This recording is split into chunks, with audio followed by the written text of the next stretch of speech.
Feeling a little disconnected from the rest of the world? Reconnect with the hottest entertainment source on the continent. Dust off your DSTV decoder and get connected to non-stop sport. Kids channels for all ages, a local scene like no other, and international movies and series that'll blow you away.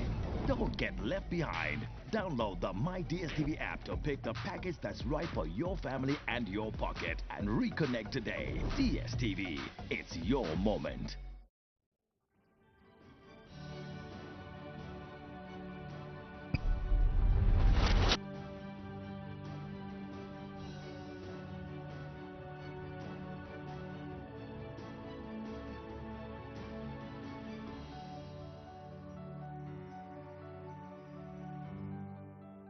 My name is Binwo Chansampundu. I was born on the 9th of October 1982 away in Mufrila. It's a place called the Place of Abundancy. By then my father was working for the National Service stationed in Ndola back then. And so I did my primary school and then proceeded to do my secondary school education at Kawamba Boys Secondary School from 1982 to rather 1998 to 2000 when I completed. I straight away went to study accountancy. Then we had a program that was called NATEC. I think those who are very familiar with the accountancy program in Zambia knows that NATEC then was the course for the tough boys. And so I miraculously did that course within 1 year, 6 months when the prescribed time frame was for 2 years. So I boast myself as one of those that defied all odds to do the NATEC within a very short period of time. After which I had a stint with a group of companies where I served as an accountant, having risen from an assistant accountant to having served the group as a chief accountant. Later in the years, I decided to quit work and pursued full-time politics. So I had a stint with the private sector for about, if not 6 years as an accountant, and then went on to obviously do a bit of some business alongside politics. So I officially joined politics in the year 2006 when I officially joined the Patriotic Front and quickly rose through the ranks and file. I started as a young politician in a branch where I headed as a chairperson. It was a branch called Kwashamkwenu in Mindolo, and then quickly rose through to the ward, and eventually I became a constituency youth secretary for Nkana constituency, where I am MP now. So I have a very interesting history with Nkana, because when I served as Nkana constituency youth secretary, I was chosen as at some point as a campaign manager for the then candidate in one of the elections, the general election we had, Mr. Kazabu. So I had quite a lot of experience in managing elections. And so in 2016 I then thought that it was my time to become MP, and then I went, I tendered in my application to the ruling party then, which the Patriotic Front, to be considered for adoption. But I wasn't obviously lucky, even though I was a front runner in that, adoption process.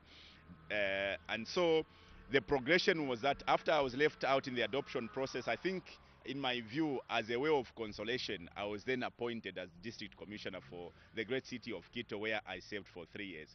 So I have quite a lot of history with the city of Quito, having served in the various capacities as a political figurehead, where I rose up to the provincial secretary of the ruling party here on the province. And then got delinked from politics to become now a public servant by way of the appointment I got as a district commissioner for the great city, where I served from 2017 up to 2020, when my contract was not renewed.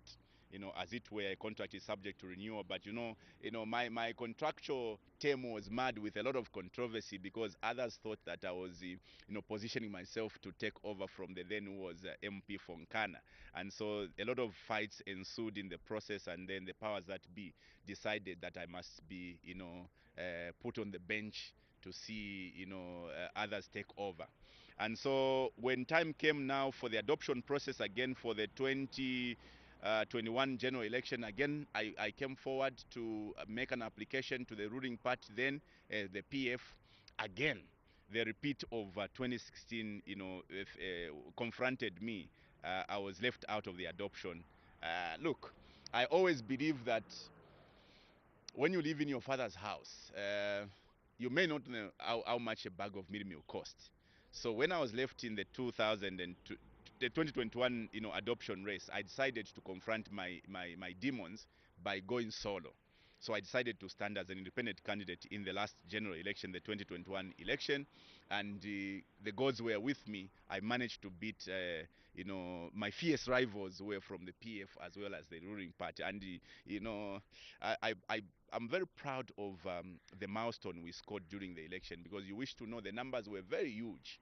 I competed with 7 other candidates, and all those candidates put together, the votes they got could not even come close to what I got as an independent candidate. And I think that the public is aware of, the financial aspect of the last election. It was quite a heavily financed election.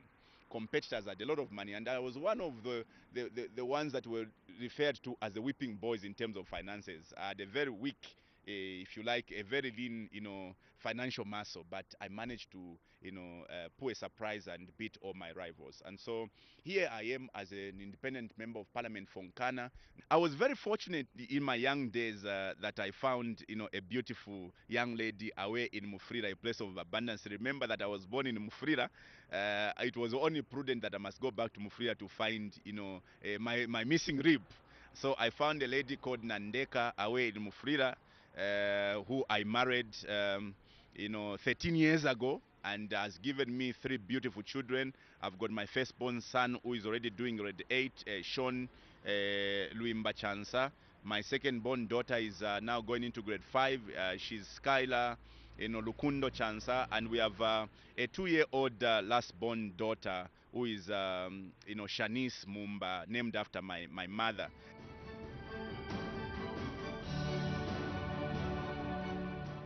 Nkana, a very interesting, constituents, which basically is the cosmopolitan part of, Kitwe. Kitwe has got 5 constituencies, namely Nkana, Chimwemwe, Usakire, Kwacha, and Kamfinsa.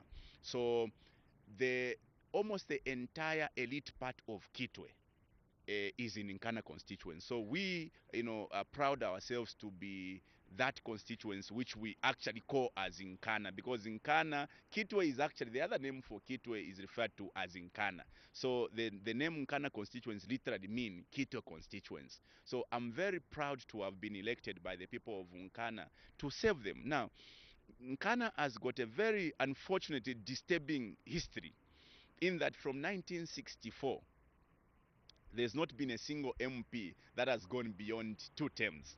So even when we were going into the election, the previous guy who held the seat knew very well at the back of the mind that it would be, a happy battle for him to win this election, holding to that issue of a 1-term, syndrome for the constituents. And so, being in this position, I'm very alive to the fact that I may serve for 1 term. But you see, I am beginning to, form a narrative, or I'm trying to create a narrative, namely that I defied all odds to go beyond the 1-term, scenario that has been set for Nkana. But you see, that can't come easy. It will call for a lot of work.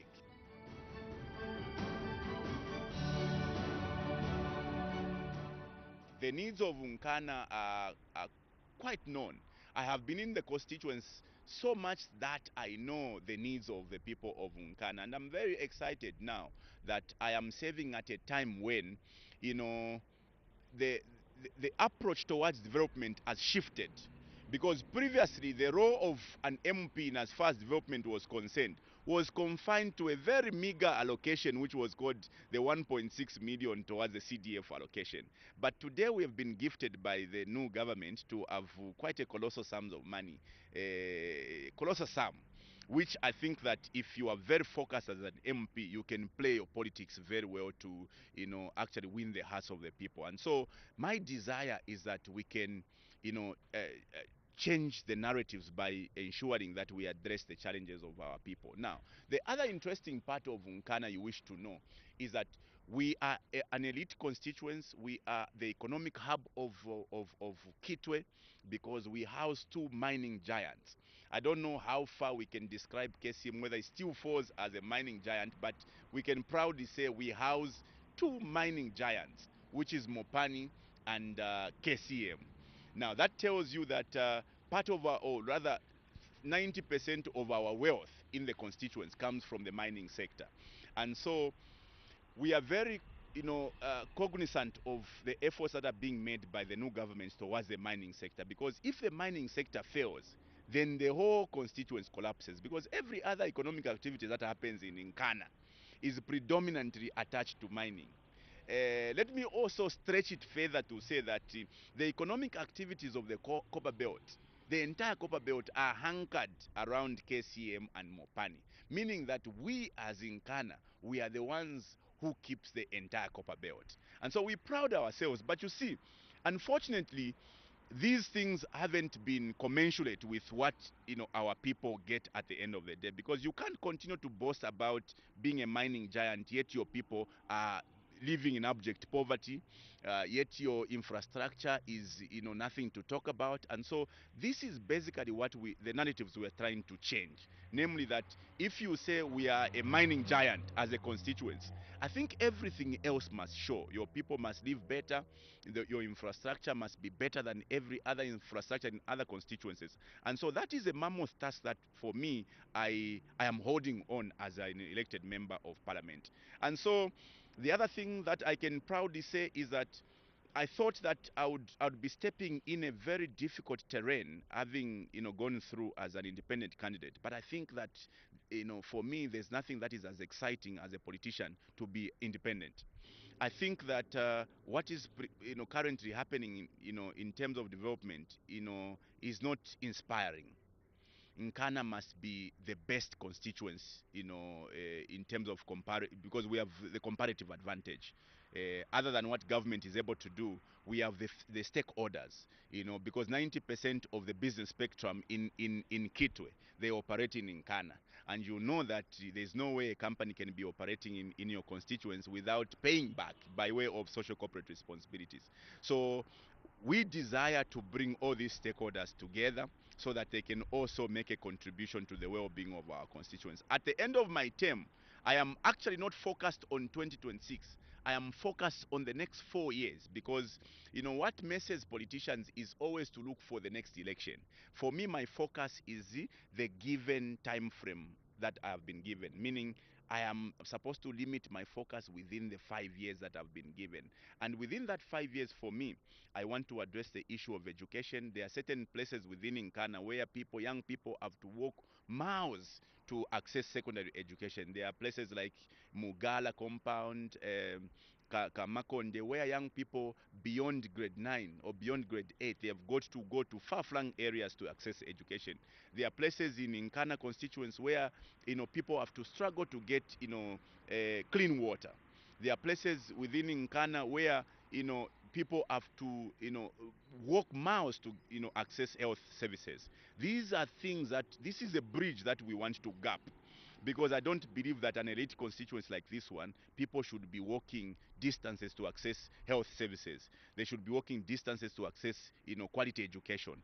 I think that the parameters within which we are operating now permits us that we can address all those inequalities that have existed over time. Coupled with the participation of the private sector, I think that in the 4 years, I'm very confident that the narratives from Nkana are likely to change. And so my promise to the people of Nkana is that they did not make a mistake by electing me. I will do everything within my powers, to ensure that that mandate that has been bestowed on me, we can walk away after 5 years saying we made the right decision. That is also not to forget the fact that, you see, there's always this contradiction. A member of parliament is elected to enact laws. That's why we sit most of our time at Parliament. But you see, you know, society has also placed extra responsibilities on us, such that failure to do those responsibilities that you have been given by society, you can actually be punished. So we have no option.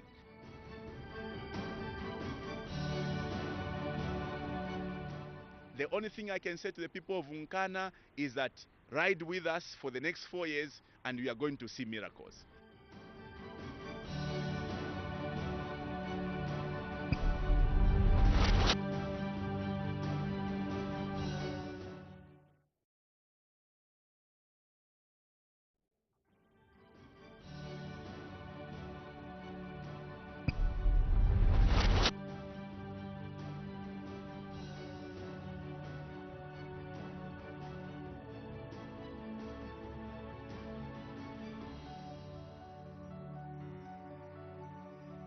I'm Honorable Dr. Alex Katakwe, Member of Parliament for Solwezi East Constituency. A little bit much about myself is I was born on the 1st of January 1974 in Chirilabombwe, and brought up in Solwezi. After losing my mom, I went to stay with my grandmother in a place called Mushindama, which is closer to the border with Congo, that is Kipushi border. And I grew up from there, grade 1 to grade 7. Then from there I went to Kasempa Boys Secondary School, where I did my junior secondary, grade 8 and 9. Then I was selected at the provincial level, where I went to Hillcrest National Technical Secondary School that time, and I finished my grade 12 in 1992, 93 precisely. Then 1994 I went to the University of Zambia. I started my training first of all as a science teacher, specialized in biology, chemistry, physics and mathematics.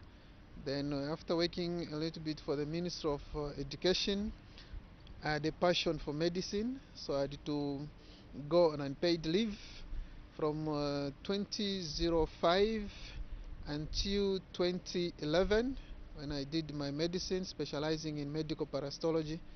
Then from there I went for my master's in medicine, again specialized in medical parasitology.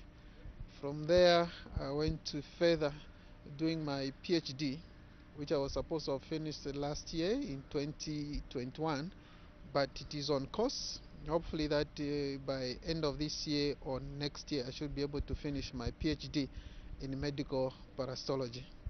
So briefly, that is about my academic work. Of course, I'm married, and I have 4 children, 1 girl and 3 boys.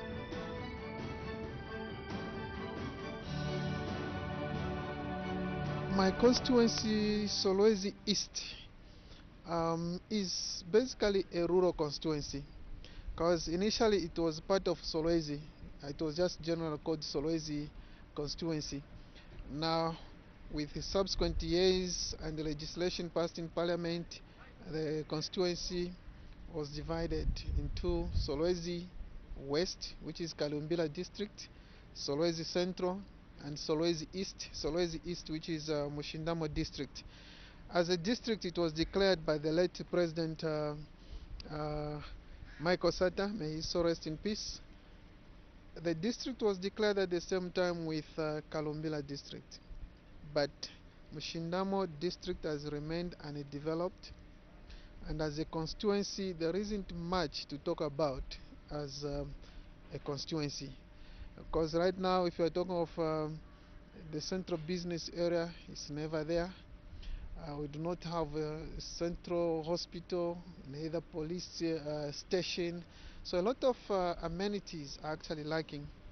We all have constituency office for National Assembly at a place called St. Dorothy, and for one information, Solwezi East is so vast such that it borders with Chirilabombwe, Solwezi Central, Kasempa district and Lufwanyama. And if you are at the central point, going to the furthest point is about 140 kilometers. Then going further south is about 170 kilometers. Then across is about 120 kilometers. So the district is quite vast. However, it is endowed with a lot of we can say minerals, because part of Mushindama district in my constituency has the best emeralds at a place called the Grizzly Mines or Pride Gem, and where we normally have the best emeralds in the nation and probably in Africa. So it has a mine and of course mining potential which have not been explored. And to the investors under the New Deal government, we actually opened the district so that we can have many people coming to the district to do a lot of exploration. First Quantum Minerals, they are about to establish a mine at the place called Kipushi or Kalindi, which is near the border. So there's a lot of potential. Agriculture wise, we've got so much potential because rainfall is throughout the year. We have got good soil, good vegetation, rivers are plenty. So as a constituency, it has that potential. And it has a population from the statistics of 2010. It indicates that as a district, it has actually over 170,000 people. So as a constituency, we have the potential, although it remains rural. But thank God for the New Dawn government. We had the subsequent MPs, members of parliament. They did their part, but one notable one who did much of the work was Honorable Antakangwa. He did quite notable, and people still appreciate his leadership. But under my leadership as a constituency and as a district, we expect great development because I was born there. I know exact problems that the people face there. And one notable one is when UPND came into government, and when we had a by-election for our councillor, the president came there, and I caucused with the president the problems of our district and our constituency. And assurances were given. One is that the president has actually assured the people of Solwezi East constituency that the Solwezi or Mushindama Kipushi Road, which is a very economic and important road, is going to be upgraded to bituminous standard because it has remained as a gravel road for a very long time since independence. So that road has the potential to actually contribute to the economic development of this country, because most of the activities on the Congo side are done in a place called Lubumbashi, and Lubumbashi is just 30 kilometers to our border, Kipushi border, which is in my district. And once that border is opened up as an exit border made into one-stop border post, the road third will actually decongest Kasumbalesa. Most of the trucks will just be going through the Solwezi Kipushi border, Solwezi Road, getting into Solwezi Central through the Kasempa, Kaoma, Mwinilunga. So that is the main priority. And as an MP in that area, I want to see that during my tenure of office, that road is actually actualized and the one-stop border post is actualized, so that the area is open up for economic development. Then in terms of health, as I said, there is just one mini hospital that was built under the previous government, and only 18 beds were installed. It's not yet operational. So we are expecting that within the shortest possible time, within this year, the hospital should be officially opened so that it can begin to service the community. Although it is small, but our hope and trust is that we are going to build a district hospital. We do not have mortuary, meaning in the health sector, with all the facilities that go with the hospital, they will be put in place once the CBD is developed. Otherwise, right now, the area has been demarcated where the central business district is going to be sited. Very, very beautiful place. It is more on the central point. So the district is promised under this new Dawn government. We expect Mushindama district to be fully developed. So we are expecting, of course, to have a fully operational police station, fully operational hospital, and many other clinics, health posts, and so on. Coming to education, we have one of the state-of-the-art girls technical school, which is called Mushindama Girls Technical School. It is quite far from Solwezi Central, about 120 kilometers. It is a very, very good school. You can take your girls there. It is actually one of the best in the province and in the country. It is a very, very good girls technical school. We expect, of course, to open up more boarding schools and day schools. So basically, in the education, under this new Dawn government, we expect education sector to be well developed in Mushindamo or Solwezi East constituency. Agriculture-wise, under our new Dawn government and under the leadership of Dr. Alex Katako as the area member of parliament, I'm expecting to beef up agriculture. We are into agreement with Saro Agro to provide at least 8 tractors, because I've got 8 wards. So we want to have each ward given a tractor in order to enhance agriculture, and then of course bring up agro shops where we are going to have fertilizers in order to grow the agriculture industry. The market is not a problem because our friends on the Congo side, they are already a ready market for us. So all the inputs, agriculture products and so on, we'll be able to take them to the border. Otherwise, that's briefly about the district and what is expected in terms of development. And of course, under the CDF that has been given, we expect women empowerment, we expect youth empowerment, cooperatives, many cooperatives to be formed. So we are going actually to actualize the vision of the UPND or New Dawn government. Of course, when one is a leader of all the people. So all the people of Solwezi East constituency, even those in the different parties, they need to understand that you have your able leader, your area member of parliament, be it PF, be it independent, be it all kinds of party. We need to work together in order to make sure that Mushindamo district is developed, because it can never be developed by other people apart from those who understand the issues and the problems of Mushindamo or Solwezi East constituency.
For Big Brother Niger Season 7.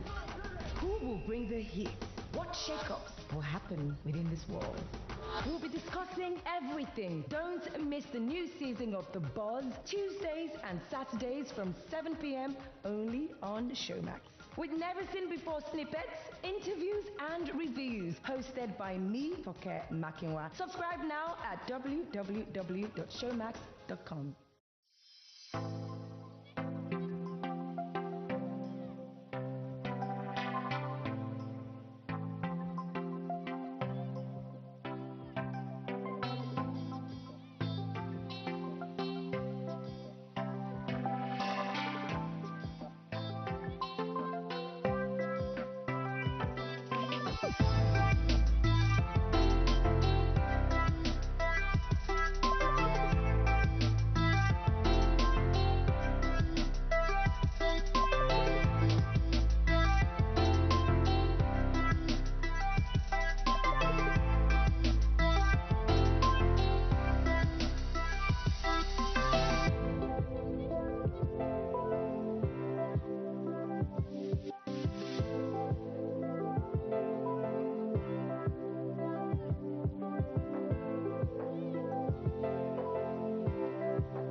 We're so glad that you joined us today on all our platforms as we continue to bring Parliament closer to you and to be with you on continuity alongside our sign language interpreters Jason Manda and Chola Kaoma. My name is Julius Musmali. And this is Pauline Monga. Good afternoon. And today is yet another important day on the parliamentary calendar following the ceremonial opening of the second session of the 13th National Assembly by His Excellency the Republican President, Mr. Hakainde Hichilema, on Friday, 9th September 2022, in which he delivered and pronounced policy direction for 2023. And the Minister of Finance and National Planning, Dr. Stumbeko Msokotwani, is going to bring the national pace, the copper briefcase, in which is going to present the 2023 national budget to the House and the nation at large, starting at 14:15 hours. And we're glad that we'll bring to you this live presentation on all our platforms. That is the National Assembly of Zambia, and that is the Parliament Radio and Parliament Television, including our Facebook page, as well as our National Assembly of Zambia YouTube channel. The budget affects all of us, either directly or indirectly, and we all have expectations. So let's have a look at expectations from members of the public.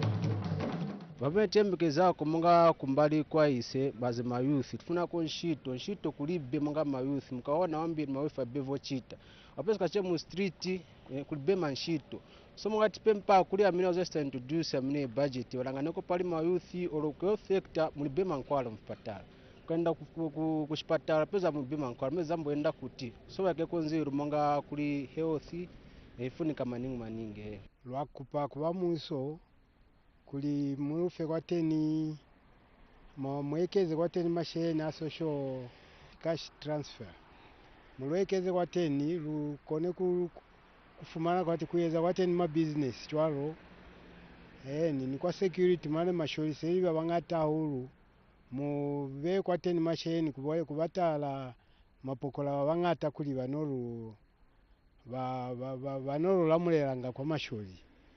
What I would like so much in the planning for next year, the Minister of Commerce to do, is to boost up now the businesses, the entities of the people in the streets.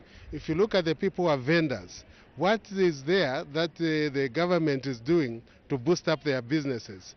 People today are encroaching up the roads, setting up in the roads, not having an opportunity of making up a basement.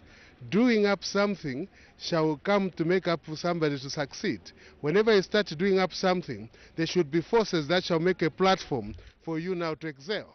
Now, if you look at the businesses we have, the street vendors like in Zambia, what hand is the government doing in boosting up their business, in letting up their business go up? So if we've got planning, people have got a foresight of their tomorrows. Nobody should be stagnant at one place. They should make up now an opportunity of people growing up and their entities to grow up. What basement is the government doing in letting people progress and have success in their lives? My expectations as the minister will be presenting the budget is he should allocate more funds in the health sector. We need more medicines in the health system, and education also. We need more schools, and also security. We have a lot of youth just loafing around, so we need jobs to be created in Zambia. I expect that they are going to put in measures that are going to adequately safeguard the interests of all sections of the populace in this country. Tina bana bakuyunza achoka kukwatazanga na mendo aenda kuyunza boma mtianga nina bwanji kuli bana kudala benzo bapasako allowance bana yokwerera vakudya chani but boma manje inalekera atu kusupporta bana so bana bazati tizawatandiza bwanji ineona nigulisa pana nikwanisa kutenga 10 kwacha every day kupasa mwana wakuyunza but kuti mtitandizire kulibe mzatitandiza bwanji tipempa ise popanga budget mtiyanganeko.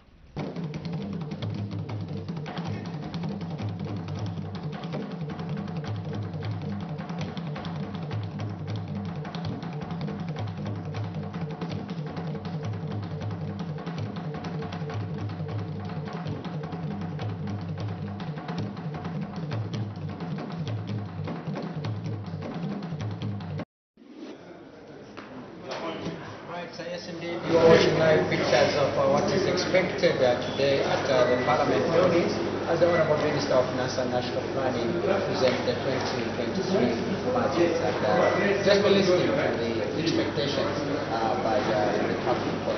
Yes, those were expectations from members of the public that we spoke with. This afternoon in the studio, where we are joined by Usakile, Member of Parliament, who is going to give us his expectations as representative of people of Usakile. So we have Honorable Kalobo to introduce himself and also tell us what he expects of the 2023 budget. Good afternoon, Pauline and Julius. Good afternoon, those listening from radio, television, YouTube, Facebook. Yes, please, would you go ahead and just tell us briefly what you expect in this presentation of the 2023 national budget? Thank you, Julius. As a member of parliament coming from Usakile, which is a mining constituency, also as a member of parliament coming from a proper party, the Patriotic Front, we expect this budget to be proper focused. In terms of mining, on the copper belt, we have Mopani and KCM, where we expect the budget to be clear on how they are going to fund these two mines so that we can ascertain employment or employability in our people. Right now, as we go in the copper belt, it's looking like a desert because people have lost employment, things are stuck, the two mines can't move, and there is no clear policy from the government. So we want this budget to be very clear on how they are going to fund these two mines. In what extent do you want, maybe are you looking at taxation, are you looking at concessions, what area of concern do you expect the minister to pronounce this afternoon? To be specific, Mopani is 100% owned by government. So in that area, we expect recapitalization. There are advantages. I'll be very brief, but the most important one among many advantages is we are going to use Mopani as a control to these mines.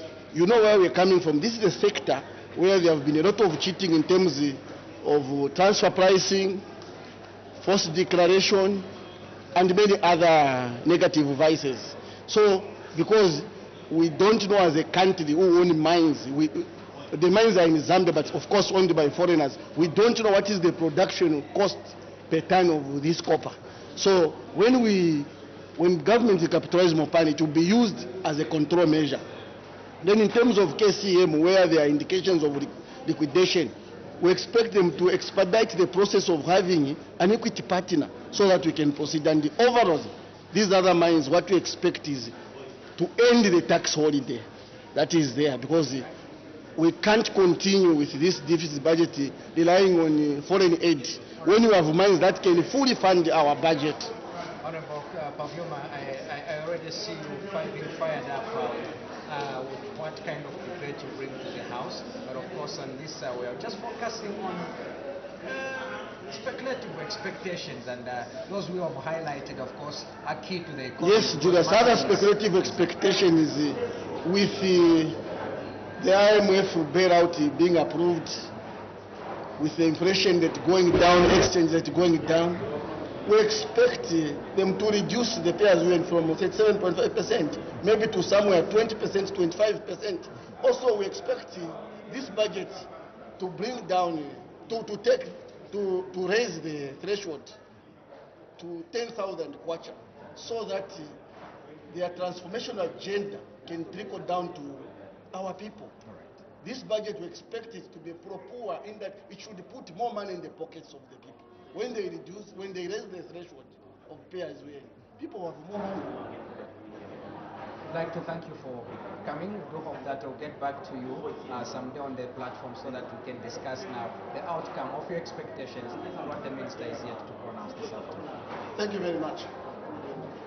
Right, that was Usakile, a member of Parliament, Honorable Bavuma Kalomo, who's just been giving his expectations this afternoon as the Minister of Finance and National Planning presents the 2023 National Budget.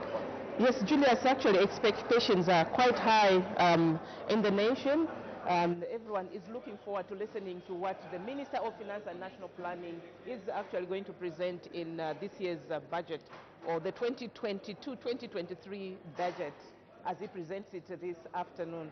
And of course, we did speak to more other members of the public and other stakeholders there.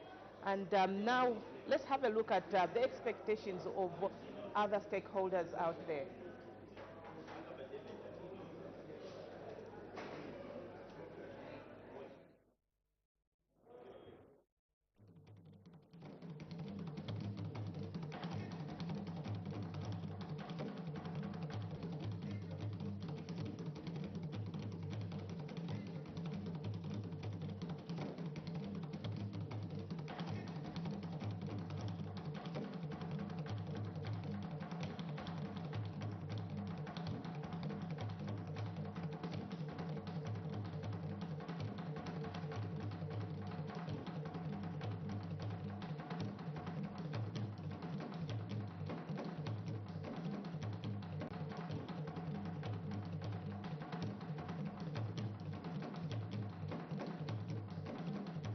Transparency International Zambia, some of our key expectations include openness of the budget process itself and transparency.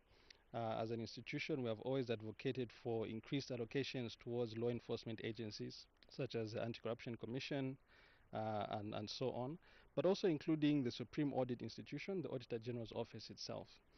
Other issues that we're also looking forward to is openness and transparency in the implementation of the new IMF program, which I think is a key issue for us as a nation, and also an increased emphasis in ensuring that there is more public participation in budget processes and ensuring that we are adhering to all the provisions of the Planning and Budgeting Act.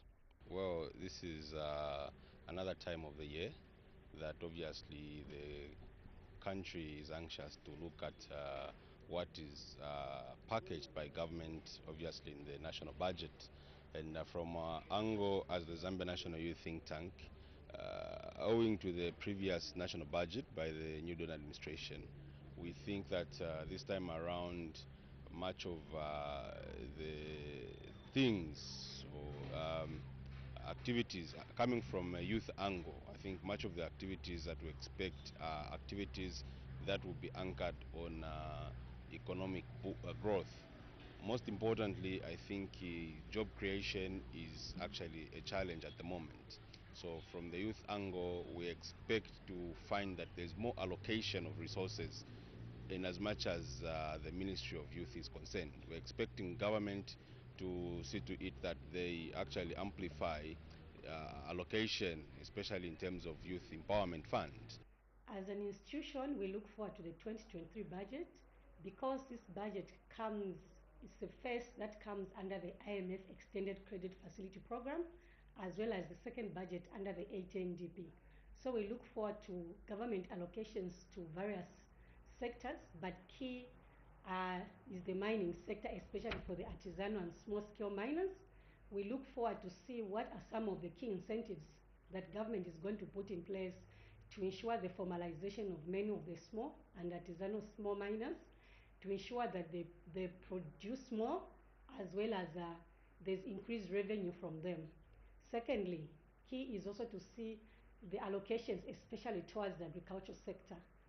The agricultural sector is key, especially in the 18DP, as one of the sectors for job creation and economic development. We want to see on how more funding is going to go towards the growth sectors, such as irrigation, as well as extension services. Another key sector that we look forward to see on how government is going to allocate money is social protection and livelihoods. This sector becomes key because we see in the IMF where it says there's supposed to be reduced budget deficit, as well as still maintain social protection funding. So we'd like to see on how government then is going to play a balance to ensure that there's no reduced funding towards education, social protection and health, but while trying to ensure that we do not incur a budget deficit. In terms of the minister's presentation on Friday, it's going to be very interesting because I'm actually calling it a budget with a twist. This twist comes from our IMF package deal that we have gotten because it has got an impact on the budget. But the first thing is obviously is that I think that the budget will be expansionary because of a number of strategies that have not been implemented by the new Dawn government. So you expect that budget to actually increase from where it was on 173, maybe to go to 200 or slightly above 200 billion kwacha is the first one. But the second aspect obviously is speaking to the fact that that expansionary budget is how are we going to finance it. This is a key issue. If you look at the 2022 budget, is that 42% of that budget was being financed by debt finance. And most of that debt finance we have raised from the local domestic market.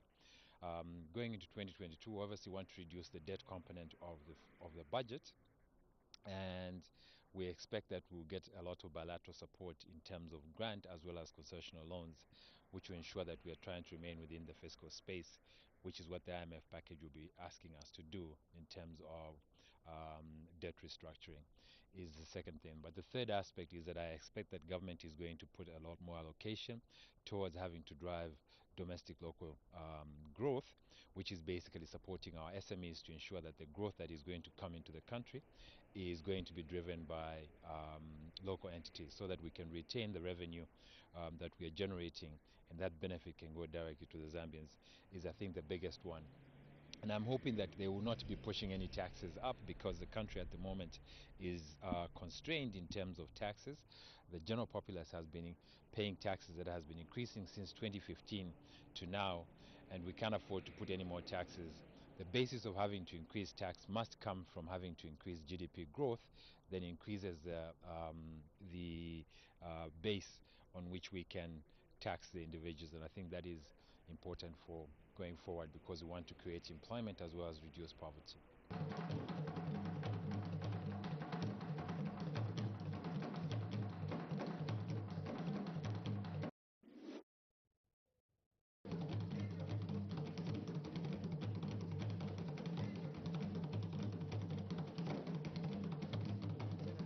And also listening to Parliament Radio, as well as following us on our platforms, that is the National Assembly Facebook page, as well as the National Assembly YouTube channel. Building up into the big event that is a presentation of the 2023 national budget by the Honorable Minister of Finance, who should be arriving anytime from now to make sure that he's around in good time. And those are some of the expectations, beginning with the ones that we had from the members of the public and also other stakeholders, Pauline. We also had some expectations from Honorable Pavuma, who actually his interest was focusing on the mining sector. And so talking about the mining sector, which is quite some backbone of our economy, and so what we expect to come from the Minister of Finance and National Planning. Exactly, Julius. You see, these members of Parliament, most of them actually are looking at the areas of the economy that affect their constituencies. So you can hear from Honorable Pavuma, he was specifically focusing on mining, which is his interest and actually the mainstay of the people in his constituency. And of course, we have other areas that would be, I know that members of Parliament will be looking at. We have farming, we have fertilizer, we have like a fuel, we have many other sectors. So we expect many more members of Parliament actually to speak about the areas that affect their constituencies specifically as we continue engaging them. All right, and of course, Honorable Pavuma did also talk about his expectation with regards to reduction of the pay as you earn to bring it as low as 20% from the 37.5. He did also allude to the fact that was expecting the minister also to increase the threshold of the tax exempt from pay as you earn to 10,000. Currently, so I think it's about 4,000. The Minister of Finance did present 172 billion, 172.9 billion kwacha for 2023. And those are some of the expectations, the highlights that Mr. Honorable Kalobo did bring to the fore to talk about what he expects in this year's budget.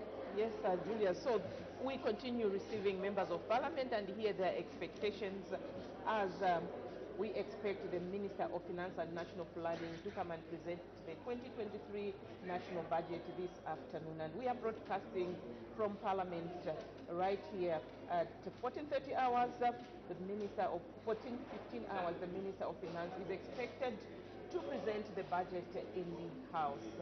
So for now, we are joined by Katuva Member of Parliament, Honorable Kulukusa, and we hear what he has to say about his expectations on the presentation of this year's budget. Good afternoon, sir, and welcome to the studio. Good afternoon. Thank you very much. Thank you for joining us.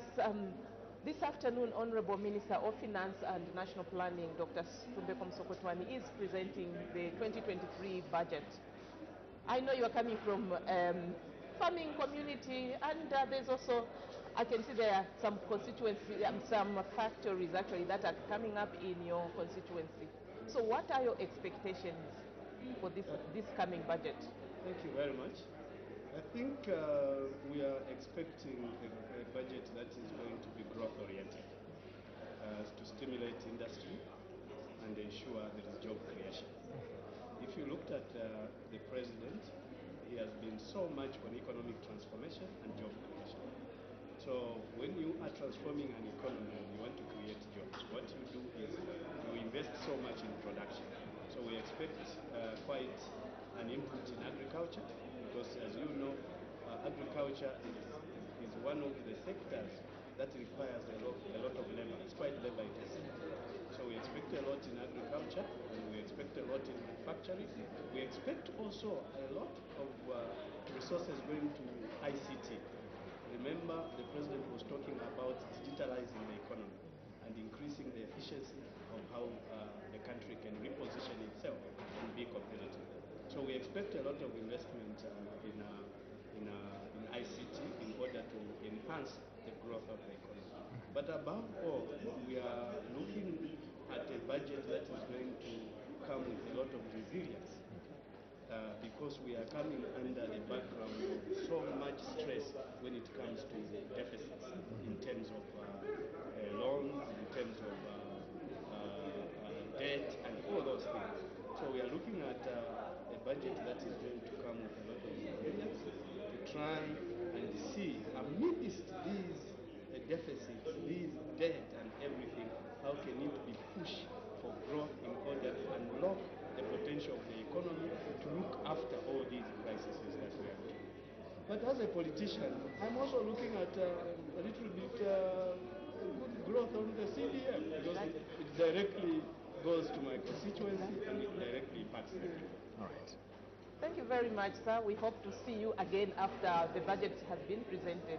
Thank you so much. Thank you very much. I hope we analyze together. And that was the Honorable Kulukusa, Member of Parliament for Katuva, and giving us his expectations on this year's budget, which will be presented by the Minister of Finance and National Planning this afternoon, right here at the Parliament building, starting at 14:15 hours. So for those of you that have just joined us on Parliament Radio and Parliament TV, as well as all our platforms, we are expecting the Minister of Finance and National Planning to present the national budget for 2023. So keep listening and keep watching Parliament TV and Parliament Radio. All right, and just about now on the studio again, we are joined by Member of Parliament, Mr. Fred Shatila, who's also chairperson of the Committee on Budgeting and Planning. Welcome to the program. Thank you. How are you? Thank you, sir. And in a couple of minutes, so the Minister of Finance and National Planning will be presenting the 2023 national budget. What would be some of your expectations that should be contained in the budget by the Minister? Thank you very much. For me, I think the major expectation I see is that the issue of the fiscal consolidation will continue for 2023, and also even in the mid-term term. What I mean is we have to attend the issues of the deficit and also the huge debt problems. So that fiscal consolidation path, I would like to see it continue. And if you remember the 2022 budget, I think in terms of the GDP growth rate, was estimated to be about maybe 3%. I expect the minister this time around maybe to enhance it, maybe to about 4 or 5%. From the revenue point of view, I think there are quite a number of measures which I would have loved to see. One of them, I think you are aware, that the removal of VAT on fuel and also the excise duty is triggering in this evening, if I also say, which means basically we want to enhance the domestic resource mobilization. So I want also to see, maybe I'm hoping that will help trigger in. And also then the other one is the digital stamping in terms of, these bottled water, breweries, manufacturers of these drinks. We see a lot of leakages there. But if we were to automate by introducing digital stamps, we can be able to raise a bit of money out of that. That is from the revenue side. And maybe from the expenditure side, as expected, we don't expect maybe to see major changes, so to say, in terms of the personal emoluments. Usually they take a bigger chance in terms of expenditure. And also a lot of money goes towards the debt servicing. So from the expenditure side, those basically are expected. And just to enhance also in terms of the economy, we have been talking about tourism, manufacturing, mining and agriculture. So we expect a lot of maybe money going towards these sectors just to enhance productivity in those areas. Now we are talking about from fiscal, we have moved to the comprehensive agriculture support program. And I expect also the Minister of Finance maybe to talk more about that. All right. Yeah. So those are the key ones. Okay. And maybe the last part is, also we have other to mitigate other risks out there. Like we need to be aware in terms of the areas to do with like the Russia-Ukraine war.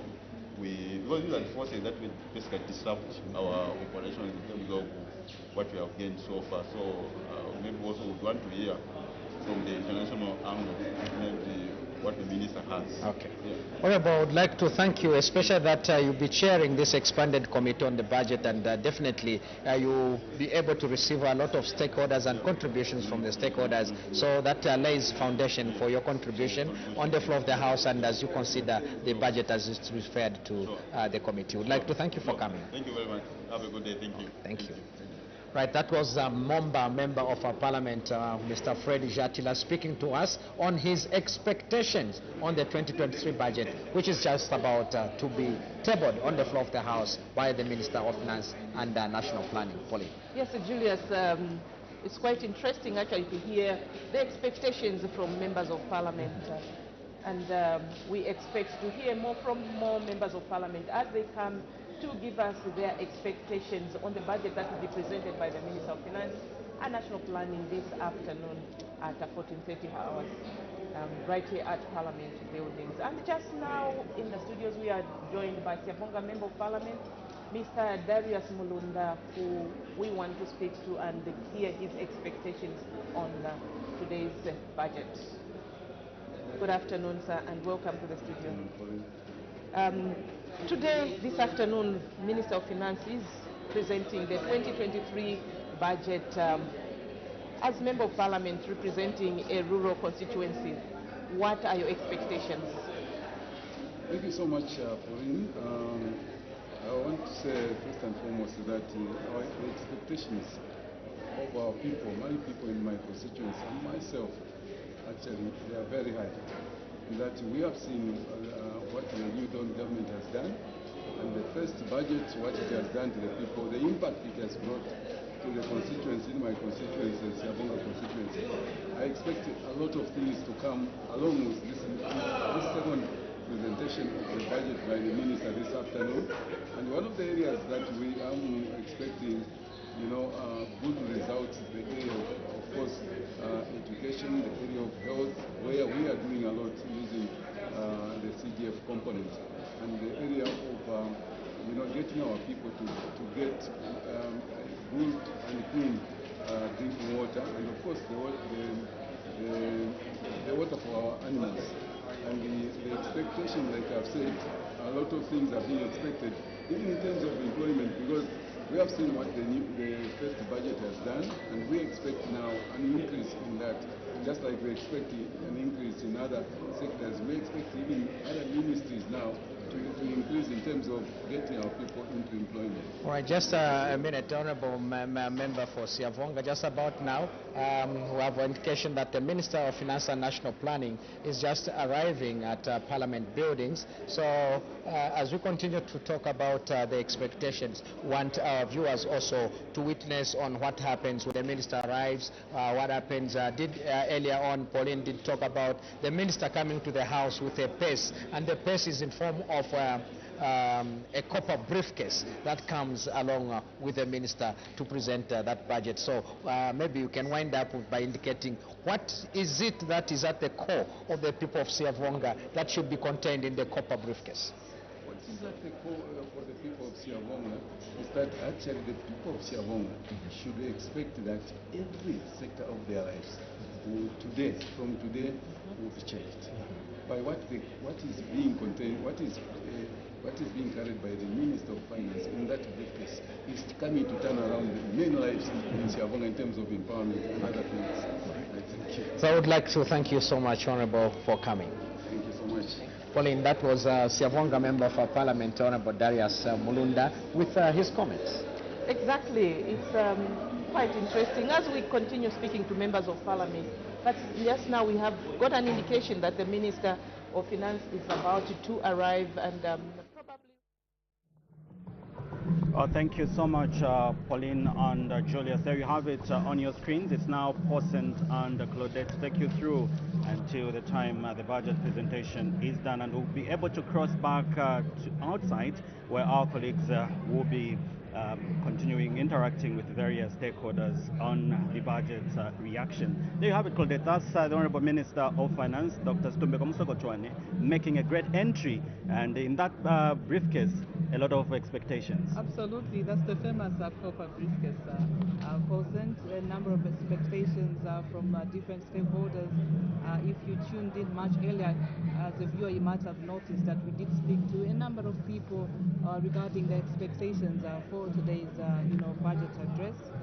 And the Minister of Finance and National Planning, Dr. Stumbeko Musokotwane, is now in the Parliament grounds. Very soon he's going to be making entry into the chamber, and any time from now he's going to address the House and the nation at large as he will be unveiling the 2023 national budget. We'll just take you back to last year's budget. If you do remember, around this time in September, the Minister of Finance did present the 2022 budget, and it was under the theme growth, jobs, and taking development closer to the people.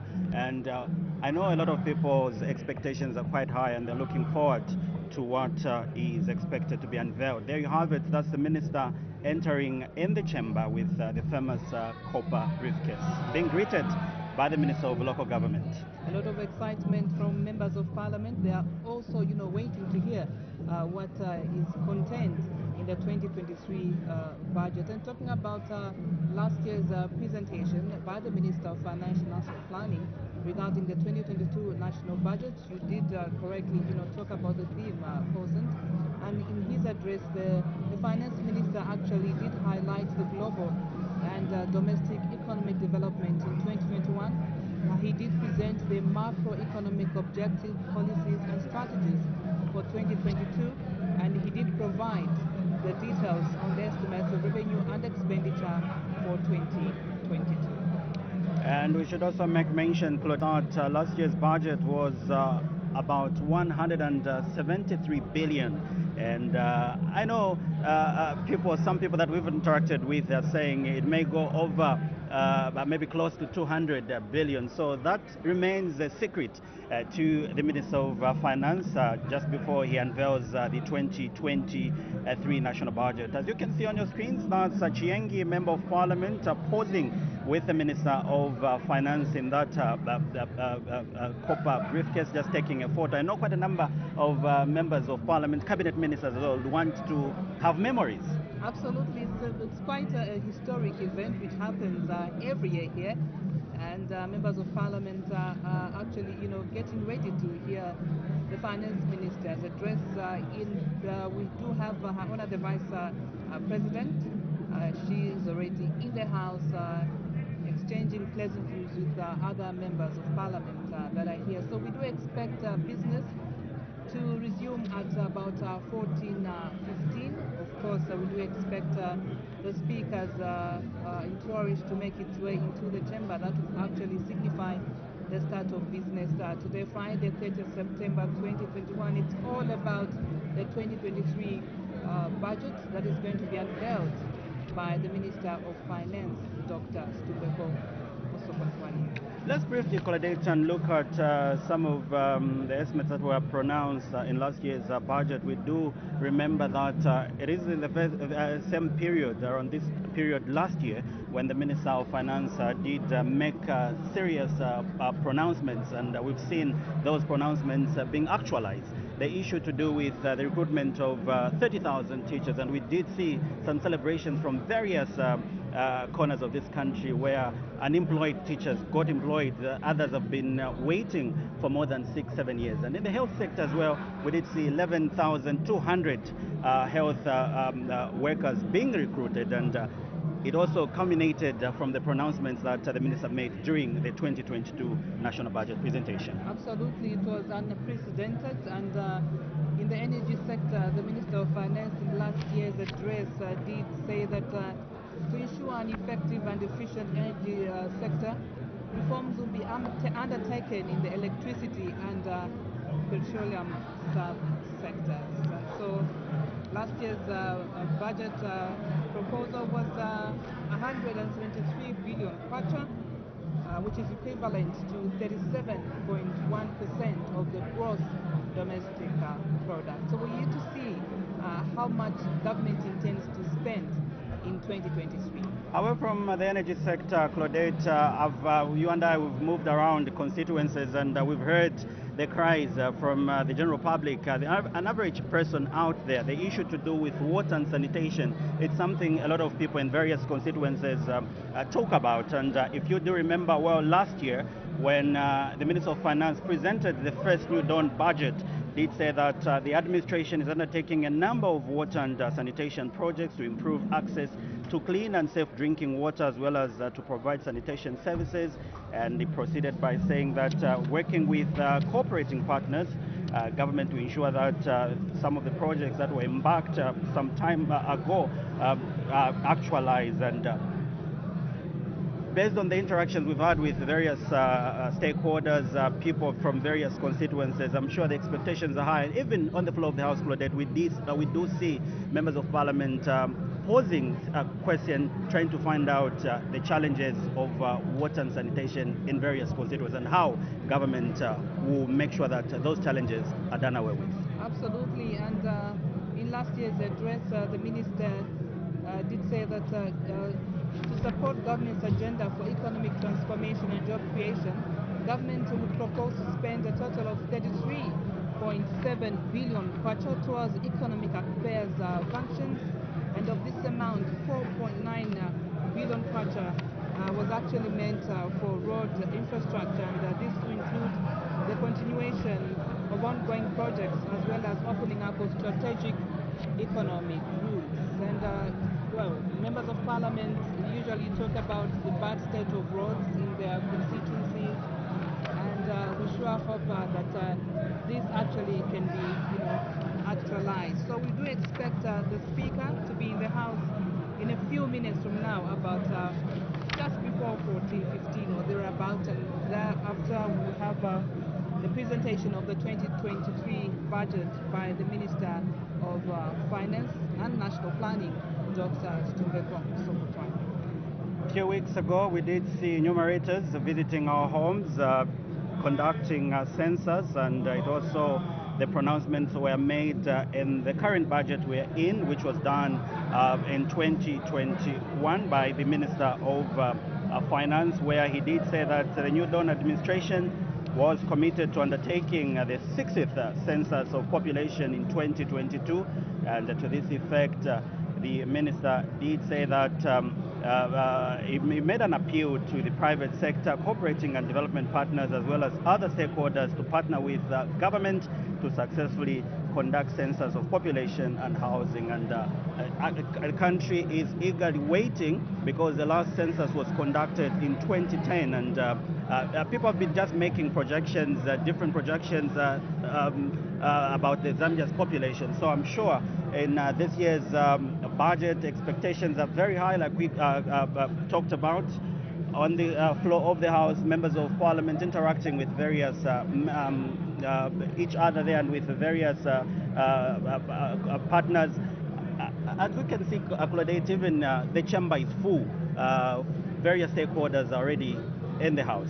Absolutely, there are quite a number of invited guests that have come to witness the presentation and unveiling of the 2023 national budget. COVID guidelines have been, a bit, restricted, and so that's how come the chamber, is quite full to capacity. This hasn't happened in a long time. Just in case you've just tuned in, we're standing by for the presentation of the 2023 national budget by Finance and National Planning Minister Dr. Stumbeko Msokotwane. So we do expect the speaker to be in the chamber in a few minutes from now. Maybe before we continue, persons, to talk about last year's address, we can look at today's order paper. Today, Friday, 30th September 2022. We did see the minister, actually, we will see the Minister of Finance move a motion for us.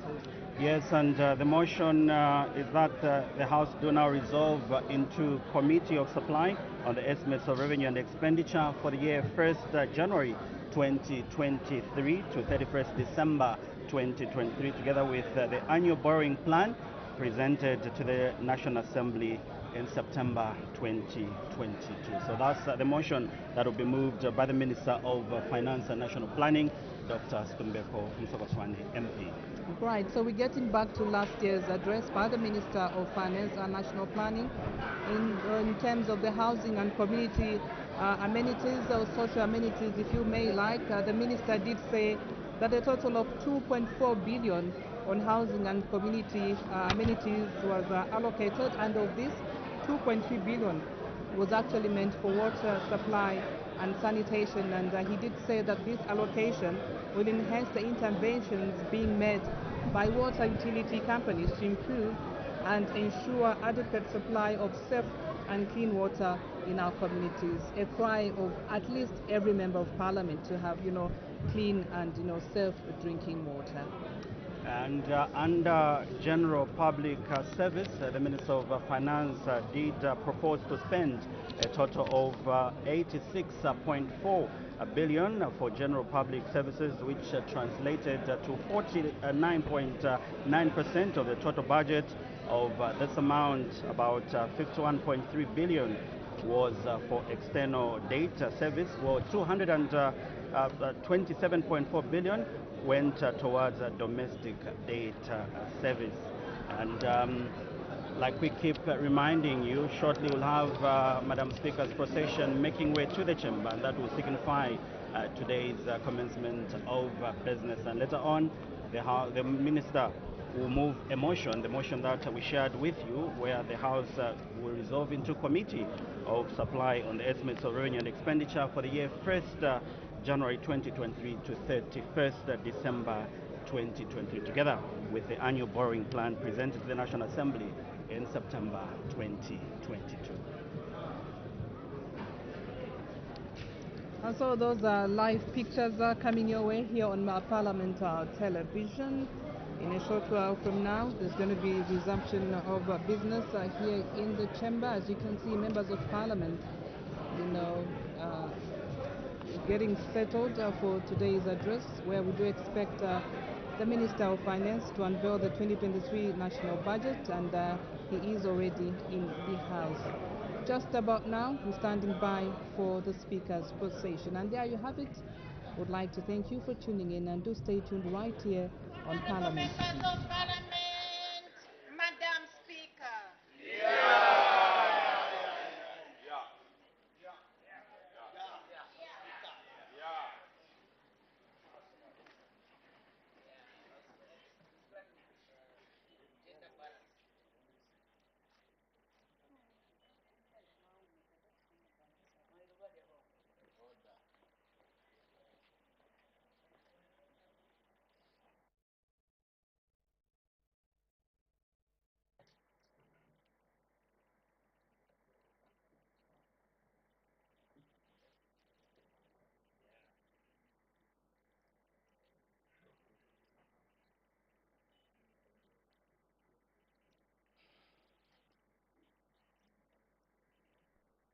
Dancing of Zambia, proud and free, land of wealth and joy in unity, victors in the struggle for the right.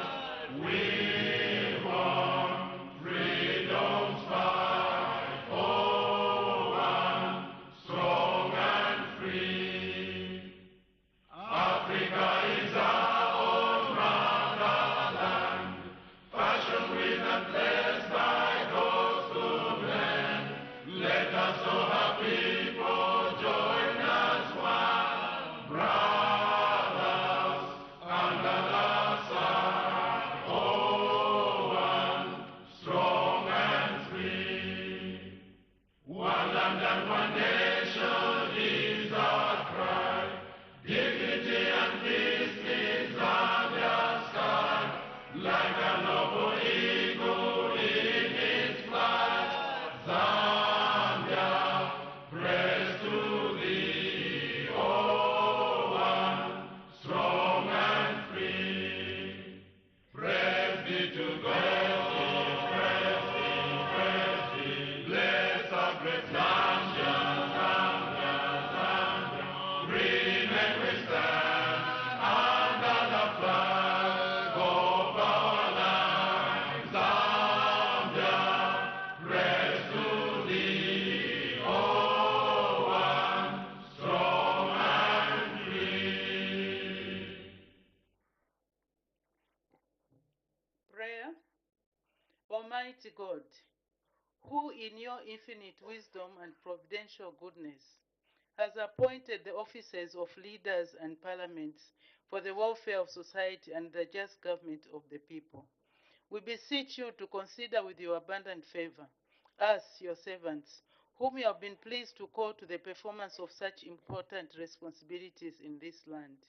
Let your blessing descend upon us here in Parliament assembled, and grant that we may, as in your presence, treat and consider all matters that shall come under our deliberation in so just and faithful a manner as to promote your honor and glory, and to advance the peace, prosperity, and welfare of our country, and of those whose interests you have committed to our charge. Amen.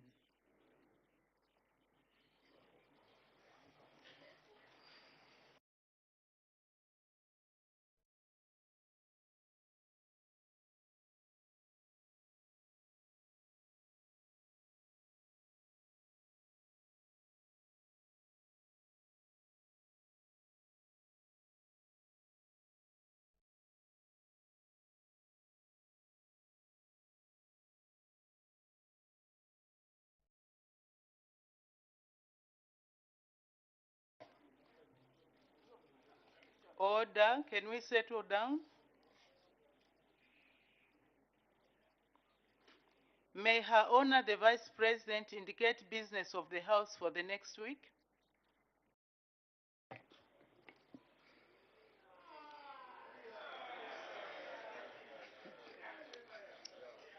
Madam Speaker, let me acquaint the House with some idea of the business it will consider next week. Madam, on Tuesday, 4th October 2022, the business of the House will begin with questions. This will be followed by presentation of government bills, if there will be any.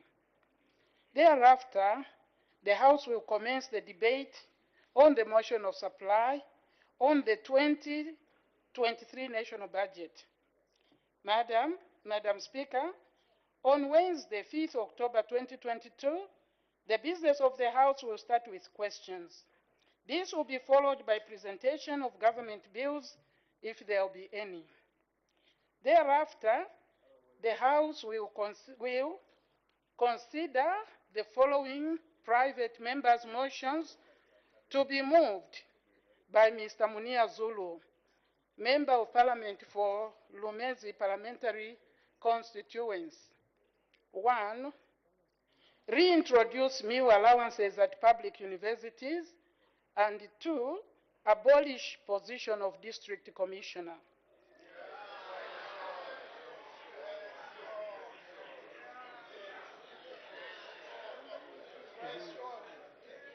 Order, order, honorable members, order.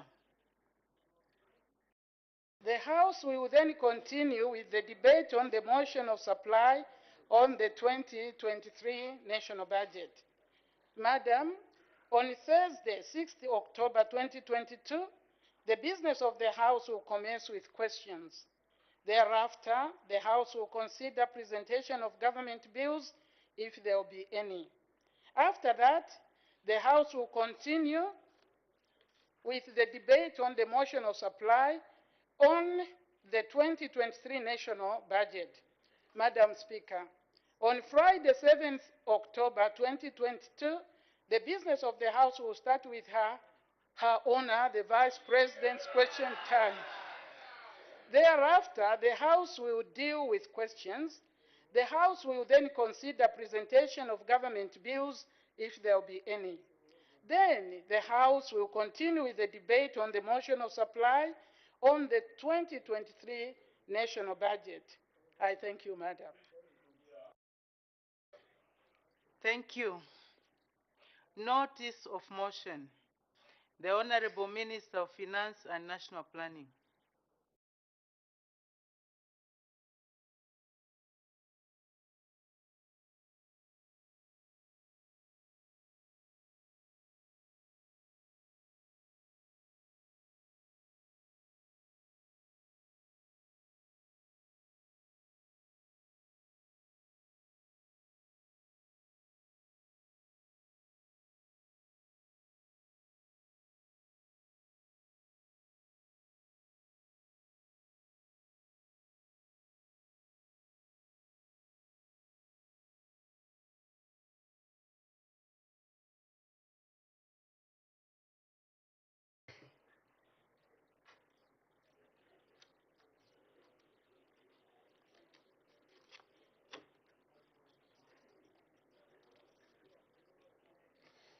Madam Speaker, I beg to move that the House do now resolve into Committee of Supply on the estimates of revenue and expenditure for the period 1st January 2023 to 31st December 2023, presented to the National Assembly on Friday, 30th September 2022. This is pursuant to Article 202 of the Constitution of Zambia Amendment Act Number 2 of 2016. Madam, I'm a bearer of a message from the President of the Republic of Zambia, Mr. Hakainde Chilema, recommending favorable consideration of the motion that I now lay on the table.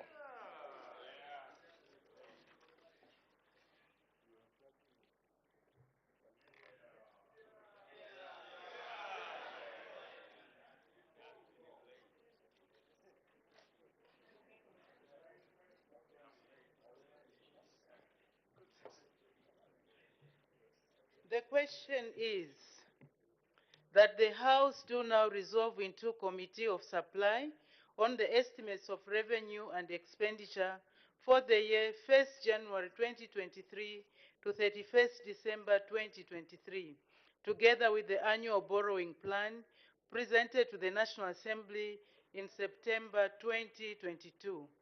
Any debate? The Honorable Minister of Finance and National Planning.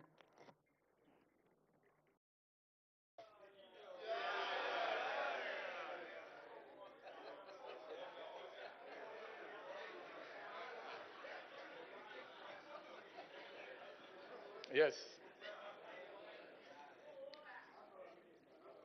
Madam Speaker, this is the second budget that the UPND administration is presenting to this House. During the first year of being in office, the administration has achieved significant socio-economic milestones. Madam Speaker, from being a country known for negative narratives such as crushing debt, worst performing currency in the world, rising inflation, and stagnating growth, our country has now regained respect hope, admiration among other nations of the world for the strong effort we are making to improve the economy and livelihoods of our people. Madam Speaker, the UPND government has laid a firm foundation for restoring debt sustainability. The stability of the exchange rate of our currency has been convincingly restored. On top of that, we have lowered inflation, and of course, there is now budget credibility. In simple terms, this means that government is now spending in accordance with what Parliament approves, with only minimum deviations. Madam, in the social sector,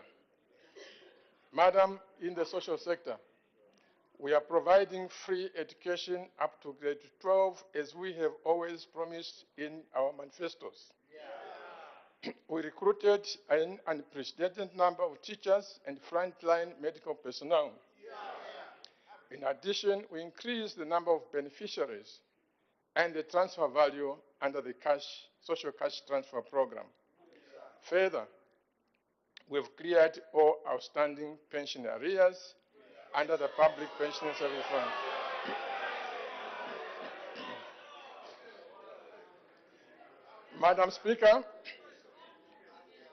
Madam Speaker, we have delivered a bankable blueprint for national development, the 8th National Development Plan, covering the period 2022 to 2026.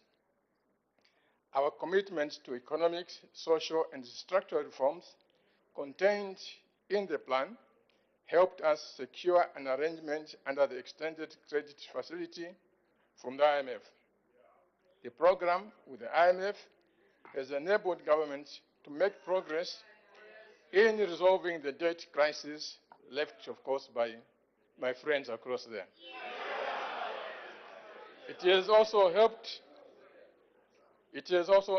to unlock resources from bilateral and multilateral development partners to support our development agenda. Madam, achieving so much over so short a time period has not happened by chance. It has not happened by chance. Rather, it reflects the character of the UPND and its leadership. The UPND is methodical in its approach, and it is a goal-getting organization. The progress that government has made over the past year should therefore give hope to our citizens that any outstanding development challenges will be confronted with similar zeal and dedication. Madam Speaker, now that the economy has stabilized, this government will turn its attention to addressing some of the critical outstanding development issues in our country. Among these are job creation, better incomes, and infrastructure, especially roads. To achieve this, it is imperative that our economy grows bigger. Growth not just in 1 year, but growth continuously, every year, forever. Madam, during the official opening of the second session of the 13th National Assembly, the President of the Republic, Mr. Chilema, emphasized the need to achieve socio-economic transformation by implementing measures to stimulate growth and ultimately improve the livelihoods of our people. It is in this regard that the theme for the 2023 budget is, and I quote, stimulating economic growth for improved livelihoods, end of quote. Madam Speaker, the 2023 budget, therefore, provides the policy framework, resources, and incentives to drive growth. The policies, strategies, and measures contained in this budget will go a long way towards unlocking local and foreign investment, promoting value addition, and enhancing trade. This will stimulate growth create jobs, and improve livelihoods of our citizens. Madam Speaker, this budget addresses in 4 parts. Part 1 highlights the global and domestic economic developments in 2022. Part 2 presents the macroeconomic objectives, policies, and strategies for the 2023 fiscal year. Part 3 provides details of the estimates of revenue and expenditure, as well as the borrowing requirements for 2023. In Part 4, I will conclude this address. Part 1, global and domestic economic developments in 2022. Global economic developments. Madam Speaker, in 2022, 3 notable events have dragged global growth down, namely the conflict in Russia and Ukraine, partial lockdowns in China related to COVID-19, and tighter financial conditions in the advanced economies. These developments have led to the downward revision of global growth to 3.2% from 6.1% recorded in 2021. Consequently, prices of commodities such as copper weakened to an average of $7,422 per metric ton in September from $9,550 per metric ton in December 2021. Madam, the spillover from the Russia-Ukraine conflict has led to supply-side disruptions. One of the consequences has been an increase in the prices of critical commodities such as petroleum products and fertilizers. The average crude oil price in the first half of 2022 rose to $104.97 per barrel from $69 per barrel recorded during the same period in 2021. That led to higher domestic petroleum prices at the pumps, with the diesel price peaking at 28 kwacha wangwe per liter in July. Similarly, the international price for fertilizer, as measured by the Fertilizers Price Index, increased by 60.5% per metric ton between August 2021 and August 2022. Regarding the domestic economic developments, let me start with economic growth. Madam Speaker, the economy has continued to grow, although at a slower rate.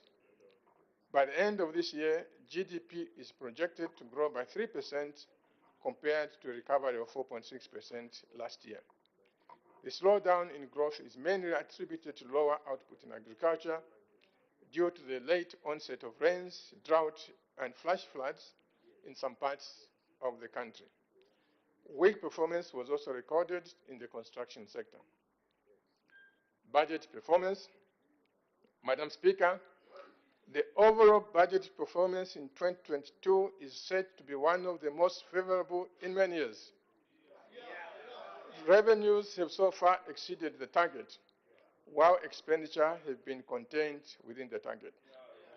A very important aspect of the budget so far is that there has been a high degree of credibility and certainty in the release of funds. Deviations from the budget are within the permissible 15% variation. Unlike in the past, government has consistently been making monthly budgetary releases in accordance with the requirements of ministries, provinces, and agencies.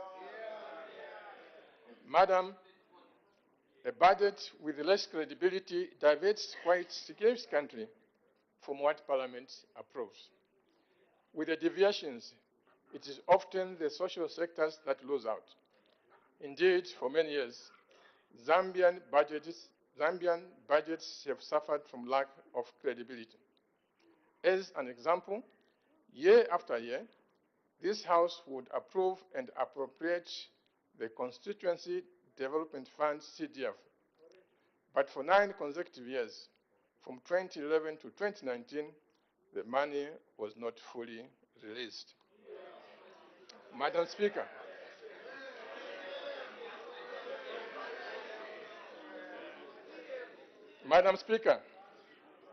Total revenues and grants for the period January to August 22 amounted to 72.1 billion and were 3.5% above the budget target of 69.7 billion kwacha. Tax revenue stood at 54.4 billion, non-tax revenue at 13.5 billion, while grants were at 4.2 billion kwacha. The positive performance was mainly attributed to increased collections in corporate tax and pay-as-you-earn. By the end of the year, 2022, total revenue and grants are expected to be 101.04 billion kwacha against the budget target of 100.7 billion kwacha. Madam, total expenditure for the period January to August 2022 amounted to 94.3 billion kwacha against the target of 110.2. Of the total expenditure, 85.1 billion was financed from domestic resources, while 9.2 was foreign finance. Notable expenses were the 2022 Census of Population and Housing, the Constituency Development Fund CDF, and dismantling of arrears. Others were payment of retirement benefits and government contributions under the Public Service Pension Fund and the Local Authorities Superannuation Fund. Madam Speaker, the budget deficit for 2022 was projected at 6.7% of GDP. The end-year deficit is, however, now projected to be 9.8% of GDP. Debt position. Madam Speaker, Zambia's unsustainable debt has been in the news for a long time. At a personal level, the national indebtedness has hit most people through the depreciation of the kwacha, rising inflation, and poor funding for essential services. Madam, when I presented the budget last year, government undertook to resolve this problem and not leave it hanging as it has been since 2016. We are almost there. Given the extent of the debt problem, its resolution required engagement with the creditors to restructure the debts so that it becomes affordable to service. Madam Speaker, while the creditors recognized that it was necessary to restructure our debt, they were also alive to the risk that Zambia might not take steps to prevent the reoccurrence of another debt crisis. Debt restructuring cannot be useful if shortly afterwards Zambia once again got into another unsustainable debt situation. This is where the IMF comes in. Madam Speaker, Zambia is a member of the IMF, and we actually partly own it, and it is part of the IMF.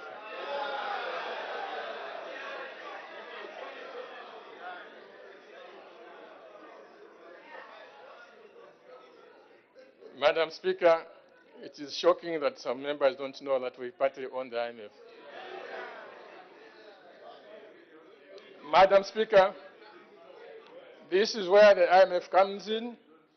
Zambia is a member of the IMF, and it is also very true that we partly own it. And it is part of the IMF's mandate to provide assurance to creditors that an indebted country has put in place measures to better manage its economy. To undertake this task, the IMF itself needed to be convinced that indeed the country, that is Zambia, has got its act together. Through the policy pronouncements contained in the 8th National Development Plan and its implementation, the IMF and other creditors are now fully convinced that Zambia is worthy supporting. They are now supporting us. With the IMF-supported program in place, Zambia is now engaging the creditors so as to conclude the debt restructuring, which will then result in debt reducing to affordable levels. This, Madam Speaker, is something we've been struggling with since 2016. Now it is being done. In the meantime, Madam Speaker, the stock of public external debt amounted to $14.87 billion end June 2022. Of this amount, central government external debt was $13.25 billion, while guaranteed and non-guaranteed external debt for state-owned enterprises was $1.5 billion and $113.7 billion respectively. Madam, central government external debt increased by 1.6% to $13.25 billion end June 2022 from $13.04 end December 2021. This was on account of disbursement mainly from multilateral creditors. Loans from multilateral creditors such as the IMF and the World Bank are obtained on very concessional terms, meaning around 5 years of grace period, very low interest rates, sometimes zero, and are repayable over a long time period. The stock of central government external debt includes $1.8 billion principal arrears and $868 million interest arrears arising from the ongoing debt service standstill. Debt levels, Madam Speaker, have been rising recently for two reasons. Firstly, there are some projects carried over from the previous government which were financed by loans. Whereas many were cancelled, as you recall, it was deemed necessary to carry on with some others because the projects had reached advanced stage. We are not there, Madam Speaker, to say we cancel anything because it was under PF. If it made sense and it's at a critical level, we carry on with it. So some of the borrowing was to finish these projects. Secondly, the concessional loans I've just mentioned are needed to revive key economic sectors so that the country has capacity to service the restructured debt. These funds are also needed to finance essential services such as education and health. Madam Speaker, the stock of government guarantees was $1.5 billion end June 2022. ZESCO and the Kafua Gorge Lower Hydropower Project accounted for 93% of this. Madam, the stock of domestic debt, that is treasury bills and government bonds, increased by 5.3% to 203.9 as end August 2022 from 192.9 end December 2021. The funds were raised to finance the budget. Domestic arrears, Madam Speaker, the stock of audited central government domestic arrears or pending bills, excluding fuel and electricity, decreased by 8.4% to $44 billion end June 2022 from $48 billion end December 2021. The reduction is due to government paying suppliers of goods and services and curbing the accumulation of new arrears. By doing so, we have begun addressing the injustice of government impoverishing its people by delaying to pay for goods and services provided.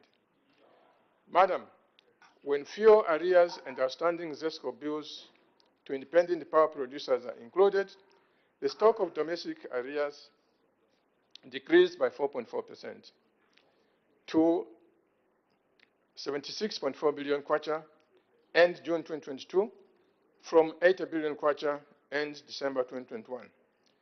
Madam Speaker, to halt the accumulation of domestic arrears and to reduce the stock, the government will continue to implement the dismantling of domestic arrears strategy. The strategy will, among other things, link procurement to the approved budget and provide funds to dismantle the existing arrears.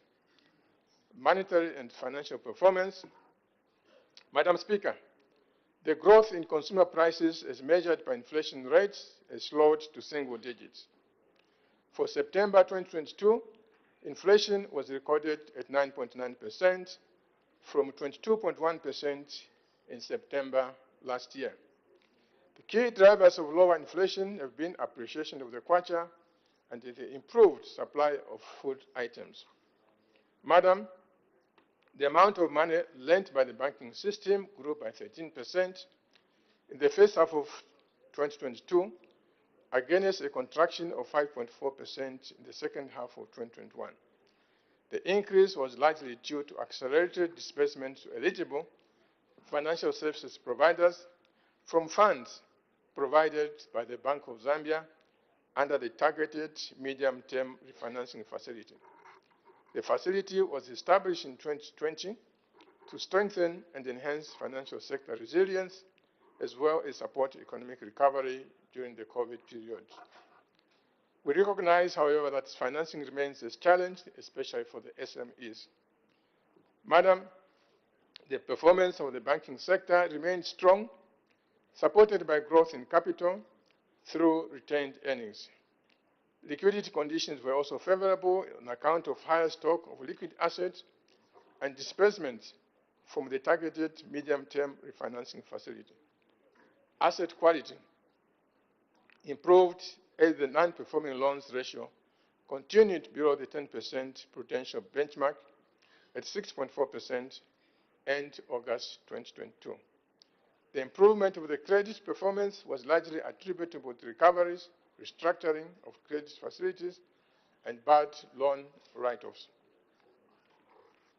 Madam, the performance of the non-bank financial institutions has also improved.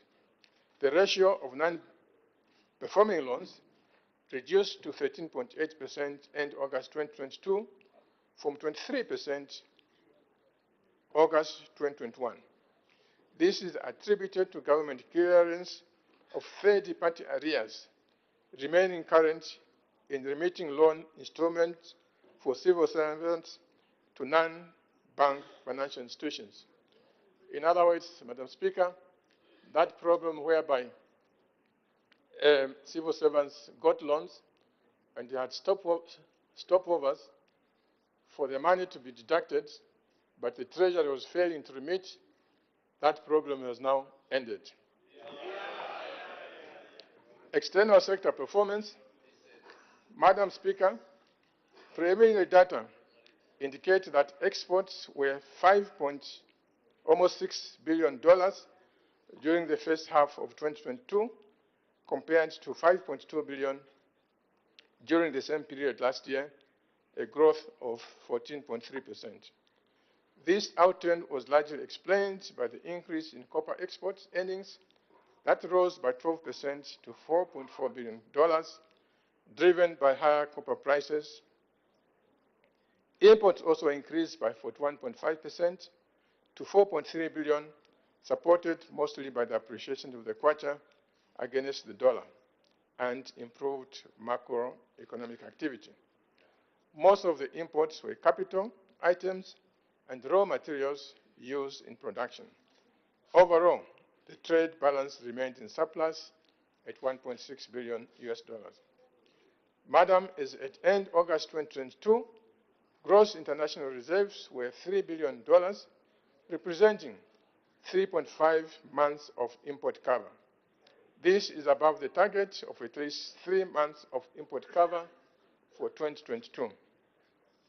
Madam Speaker, on a year-to-year basis, the kwacha appreciated by 5.2% to 15.79 kwacha per US dollar. The gain has largely been on account of improved supply of foreign exchange, mainly owing to increased inflows from the mining sector and greater confidence in the government, particularly commitment to reforms. The exchange rate of the kwacha against major currencies has been relatively stable over this period. I now move on to part 2, Madam Speaker, macroeconomic objectives. Madam Speaker, the new Dawn administration has laid a solid foundation to stimulate growth, create jobs, and improve the livelihoods of our people. This will help us attain the Vision 2030 of becoming a prosperous middle-income nation. Madam, to consolidate and build on the achievements on the economic front, the following macroeconomic objectives will be pursued in 2023. A, attain real GDP growth rate of at least 4%. B, reduce inflation to within the target band of 6 to 8% by the end of the year. C, maintain international reserves above 3 months of import cover. D, mobilize domestic revenue to at least 20.9% of GDP. E, achieve a fiscal deficit of not more than 7.7% of GDP. F, limit domestic borrowing to not more than 3% of GDP. Policies and strategies for 2023.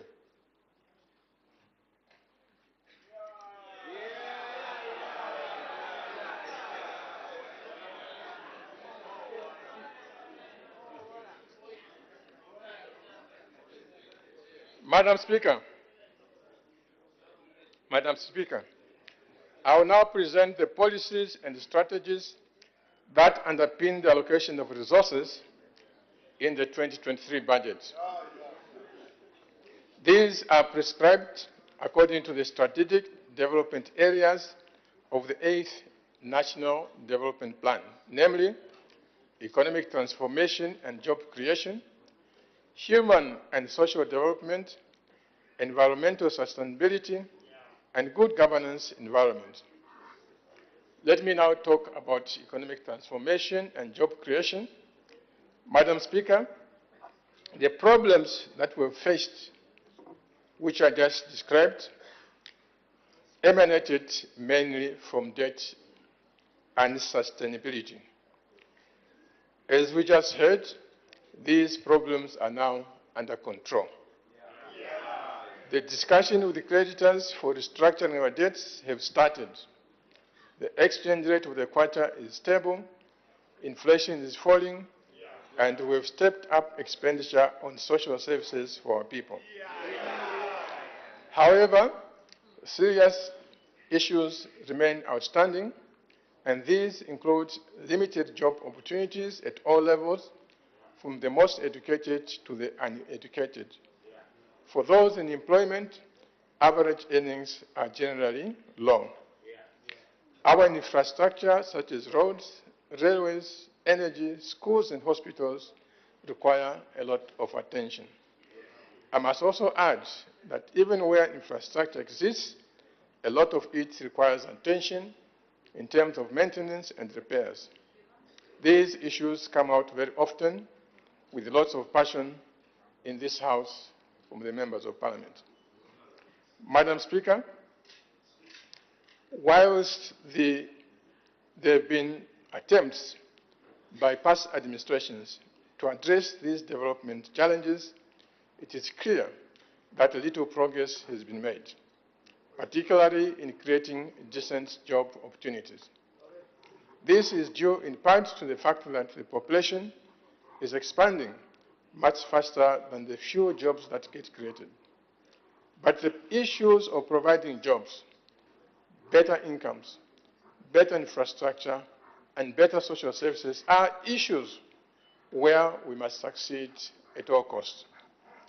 Madam Speaker, Zambia will not fail. We take inspiration from countries that were poorer than us, with less natural resources than ourselves, and yet they've transformed themselves into prosperous and progressive economies. In the process, they've provided millions of jobs, upgrading their infrastructure to first world-class standards, and providing decent livelihoods to their people. The success stories of the Southeast Asian countries have been told over and over again. The formula for their success is not rocket science. Economic success requires creating an enabling macroeconomic environment, embracing the private sector, creating a conducive legal and administrative environment that is friendly to business, educating the people and keeping them healthy. Once these conditions are established, it becomes easy to attract investment. These are all things that we are capable of emulating, provided, of course, we are willing to change our mindsets, perceptions about the development process. And this is what we are going to do. It is clear that it is only through stimulating and sustaining economic growth that we can create enough jobs to reduce poverty, to generate sufficient tax revenue, to fund infrastructure, pay for social services, improve the... To achieve what I've just described, Madam, it is necessary that social partners collaborate and work together. The private sector is to take the center stage in the economic transformation journey. It is the private sector that has to invest and manage enterprises that engage in the ever-expanding production. Government's role is to design and implement, together with partners, policies and strategies to attract and secure investment in sectors such as agriculture, mining, tourism, manufacturing, that will all drive our economy. Further, Madam Speaker, government must maintain an economic and business environment that supports growth. It must also invest in supporting infrastructure and manpower development. This must be done without corruption while ensuring judicious use of public funds. Private citizens also have a very important role to play. Each one of us must appreciate our responsibilities as citizens. Above all, we must understand that the common good can only be so because we have, as individuals, contributed to each to the best of our ability. The principles I've just outlined are what will guide us as we implement the policies and strategies to attract investment in sectors such as agriculture, mining, tourism, and manufacturing that will drive growth. This, in turn, will raise economic performance.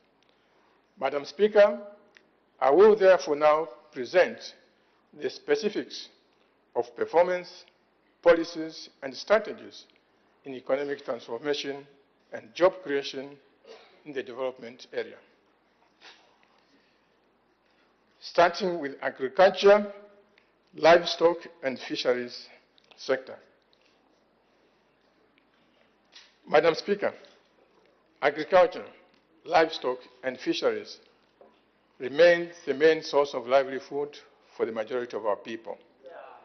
It is the largest employer of our population, provides us with food, raw materials for industry, and earns us foreign exchange.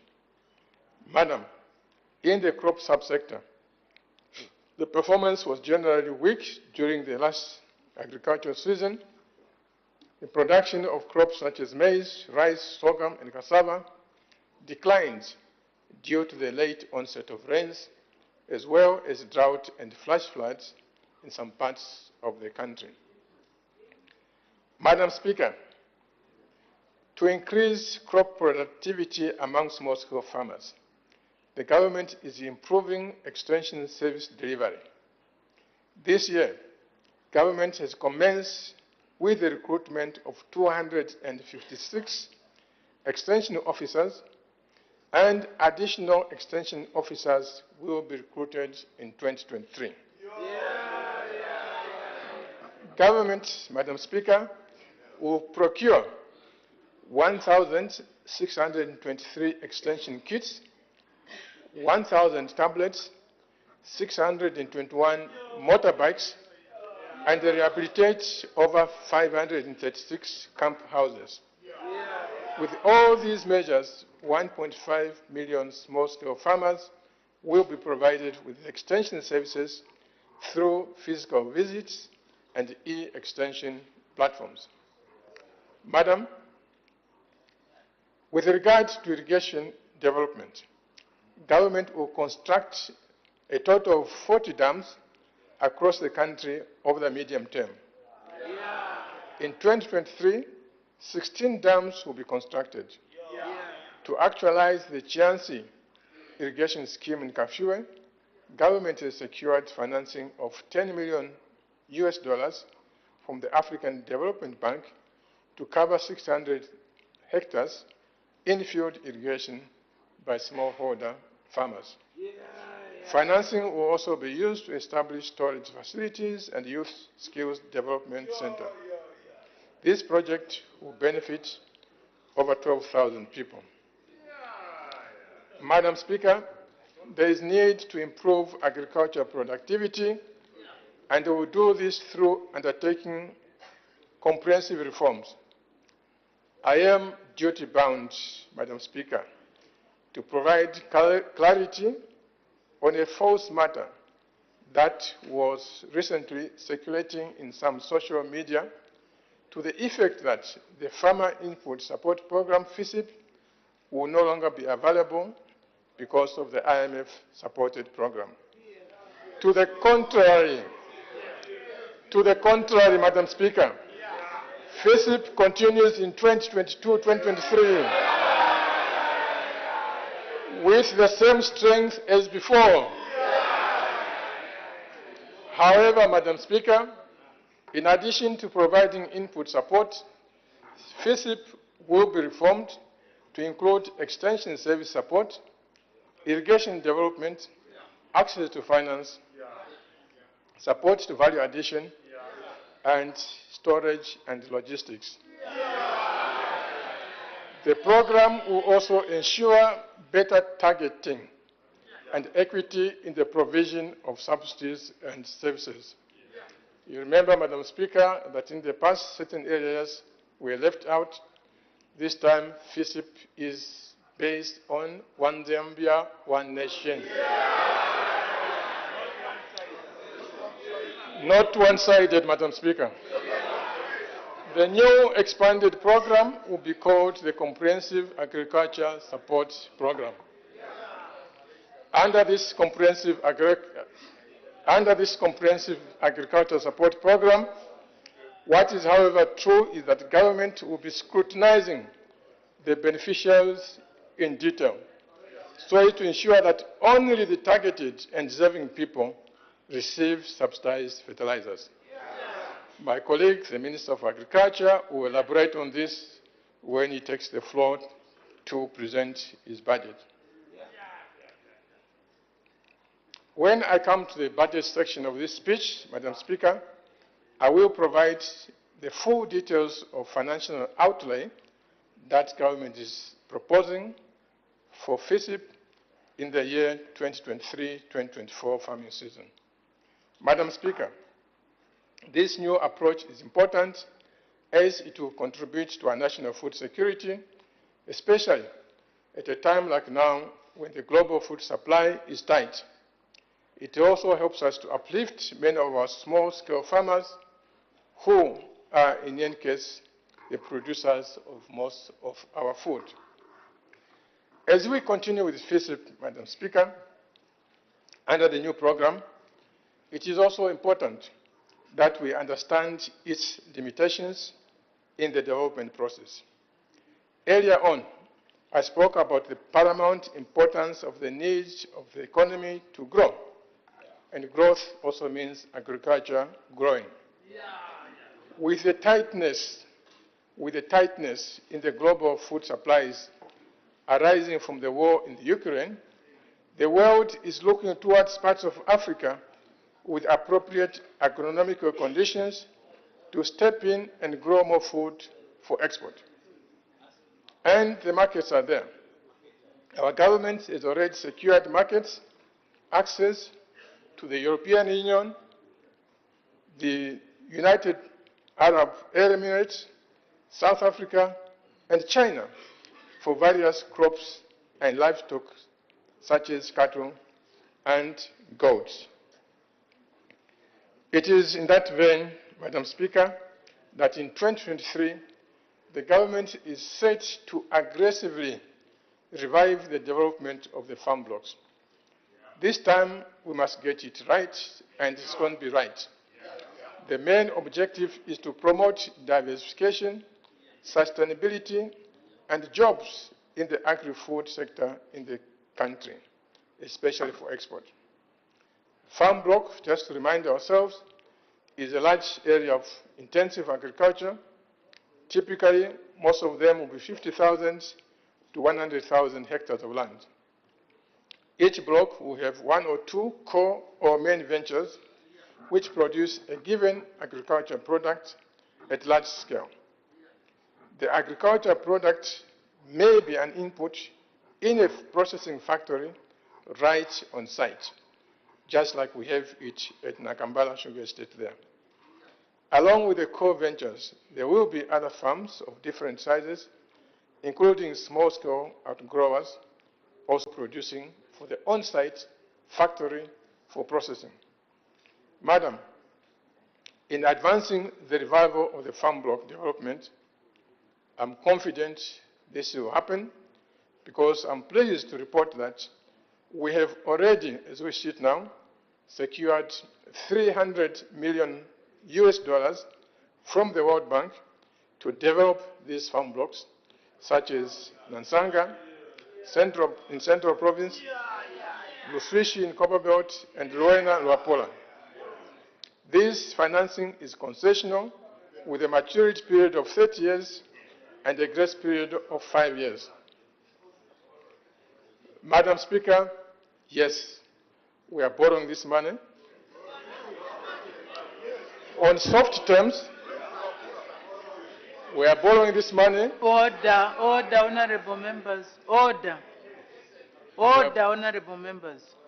We are borrowing this money on soft terms to create jobs and to make money for Zambia. Madam Speaker, we are not borrowing this money to buy fire tenders or to buy cameras in the streets.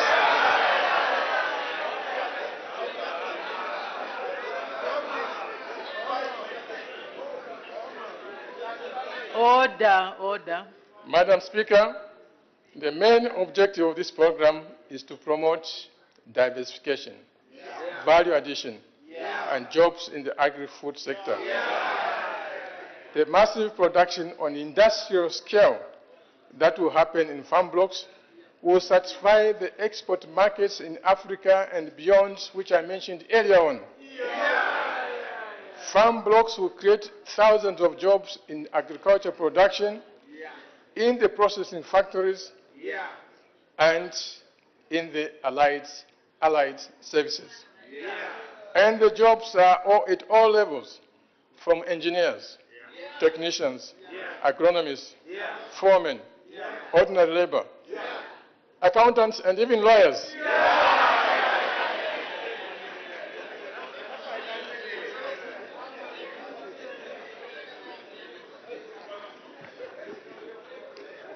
Madam Speaker, the government's task in developing a farm block is to put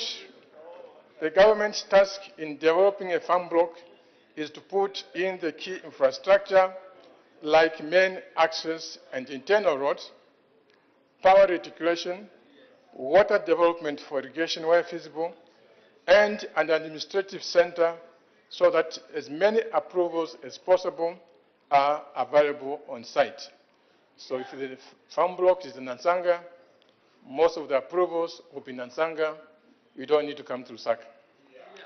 With the infrastructure in place, Madam Speaker, government can then invite the best private sector actors from anywhere to invest alongside with local investors in the farming operations using their own funds.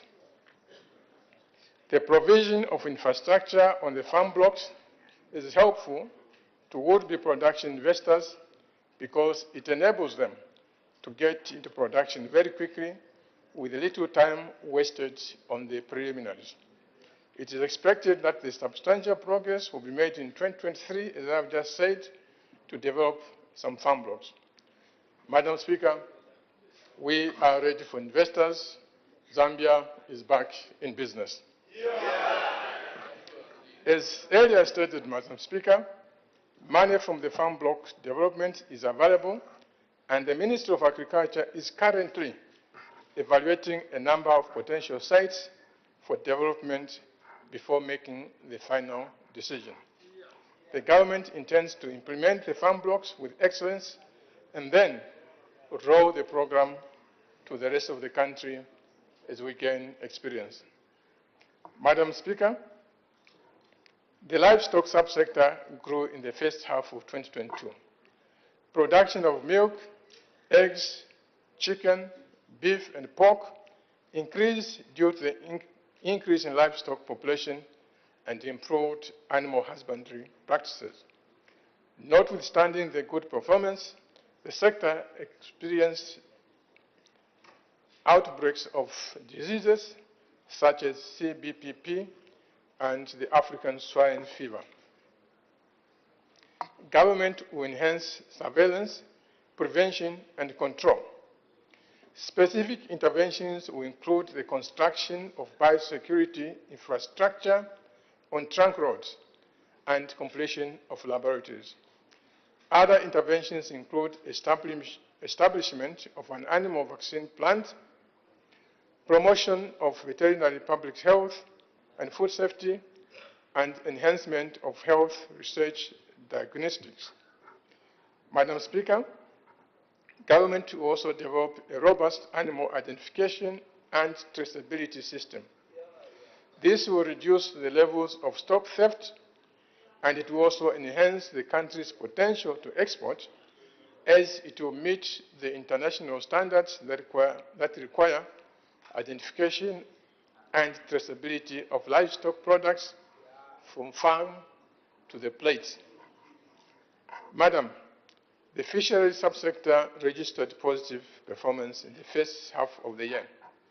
This is attributed to an increase in fish production under both capture fisheries and aquaculture. Capture fisheries increased on account of promotion and enforcement of sustainable fishing methods. The increase in aquaculture was due to provision of credits to small-scale farmers of fish, as well as access to inputs such as fingerlings and feed under the Aquaculture Seed Fund.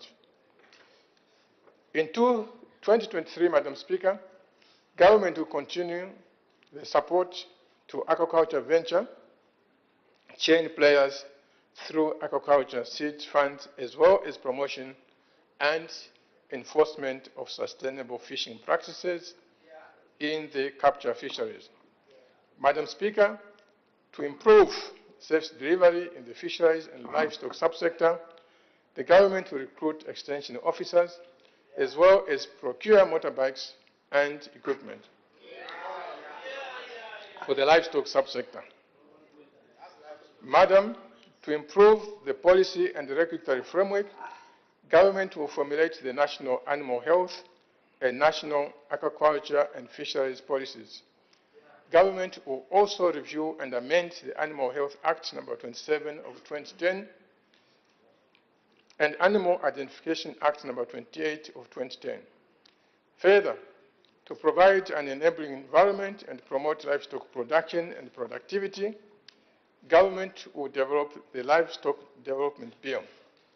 Government will also reduce the cost of doing business by automating applications and issuance of licenses, permits, certificates, and other authorizations through the electronic single window. Tourism. Madam Speaker, the tourism sector is still recovering from the adverse effects of COVID-19.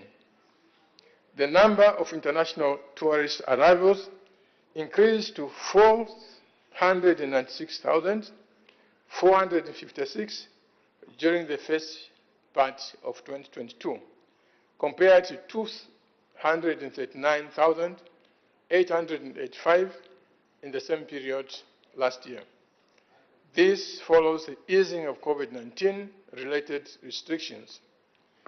Madam, the easing of COVID-19 restrictions has enabled us to host a number of meetings, international conferences, and events. Notable among them was the 4th Mid-Year Coordination Meeting of the AU, the East and Southern Africa Anti-Money Laundering Group, the 8th African Federation of Institute of Internal Auditors, and local events such as traditional ceremonies. Madam Speaker, to stimulate growth in the sector, government will continue to bid for hosting of meetings, international conferences, and events going forward.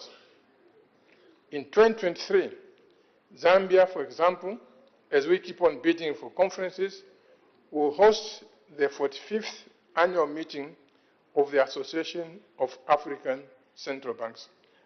So hotels and lodges, get ready.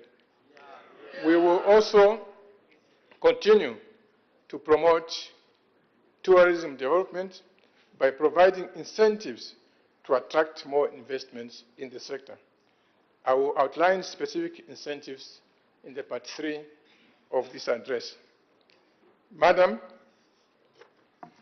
to sustain the current jobs and create new ones in the sector, government will invest in infrastructure in the Cassava Bay area, a growth pole that was abandoned 10 years ago by my friends across there. Madam Speaker, Diowa National Park and other tourism sites will also receive attention to unlock opportunities for investment. To this end, government is in the process of securing $100 million from the World Bank for these investments. Madam Speaker, to increase efficiency in processing applications, government has introduced 26 services for the tourism sector on the government service bus, such as bird hunting licensing, hotel manager practicing certificate, casino license, and professional hunter's license. Government will also streamline the legal framework by reviewing the Zambia Wildlife Act, Tourism and Hospitality Act, and the National Heritage and the Conservation Commission Act. The review will address the challenges of cumbersome regulatory frameworks and uncoordinated procedures among regulatory agencies. In this regard, government is piloting the tourism single license system in Livingstone. I now move on to mining. Madam Speaker, the mining sector continues to be a major driver of the economy, accounting for 17.5% of GDP and over 70% of foreign exchange earnings in 2021. Production has, however, stagnated at an annual average of 797,000 metric tons in the last 5 years. Madam Speaker, while our mining output has stagnated, our northern neighbor, Democratic Republic of Congo, DRC, has not only caught up with our production levels, but also gone significantly well ahead of us. 10 years ago, Zambia was producing about 800,000 tons of copper, while DRC was only producing half, that is 400,000. While we are still at a standstill of around 800,000 tons, DRC has expanded to 1.8 million tons, which is more than twice our production now. All indications are that it won't be long before they hit close to 2.5 million tons. So when we talk about a target of 3 million tons ourselves, it's very possible. The stagnation of copper mining in Zambia is a vivid example of what happens when partnership between industry and government fails. Zambia has been left behind this potential boom because of the unstable investment climate, especially the frequent arbitrary changes in taxation that reigned in the past decade. This, of course, demotivated potential investors. Attaining the 3 million tons of copper production is very important for the future of our economy. More direct mining jobs will be created. Even more jobs in related and indirect areas such as transport, engineering, and many more will be created. It will be a game changer. I'm happy to note that some new mines, small as they are expected to come into production at Kitumba in Mumbwa, Kashimye in Mkushi, and Mwekera in Dola. Madam, to boost production in the sector, this administration will avoid the pitfalls of the past decade and will therefore maintain policy and tax consistency for the sector. This will set the country into a powerful mining expansion drive in pursuit of the 3 million tons target copper production in the next 9 years. Already, Madam Speaker, in recognition of this change in approach, the UPND government has already secured to manage an investment of $1.3 billion for the expansion of Kansanshi project and also the development of a brand new enterprise nickel project by First Quantum Minerals. This nickel mine will be the largest in Africa. So, Madam Speaker, whereas mining was not expanding in the last 10 years, in the next 5 years, mining will be expanding. As government works towards attainment of the production capacity of 3 million tons, we are working urgently to resolve the challenges at Konkola and Mopani copper mines. It has taken time to resolve the challenges because of the complex nature of the problems that were left behind. However, a lot of headway has been made, and once we conclude soon, the copper belt will once again spring back to vigorous life of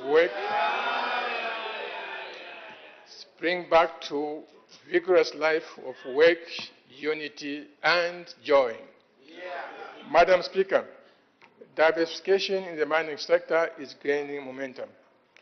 I've just mentioned the nickel mine in Kalumbila district, which is set to commence commercial production already in 2023. Coal production at 2 sites in Southern Province and manganese production in the Chipiri district of Rapula have also commenced. Madam, government is also embarking on attracting exploration in the sector as part of the effort toward the 3 million tons production target. In this regard, private sector capital is being attracted to carry out aerial mapping of mineral resources to unlock the unexploited mineral potential. Madam Speaker, to enhance the regulatory oversight in the sector, government will establish a mining regulatory institution. Further, government has enhanced reporting requirements of production, costs, and mineral content. Given the importance of the mining sector to the economy, government will enhance its strategic involvement by enhancing its participation through acquisition of golden shares. These measures will enhance the participation of Zambians in the mining sector while attracting vital large-scale capital, technology, and international experience. Madam, to promote artisanal and small-scale mining,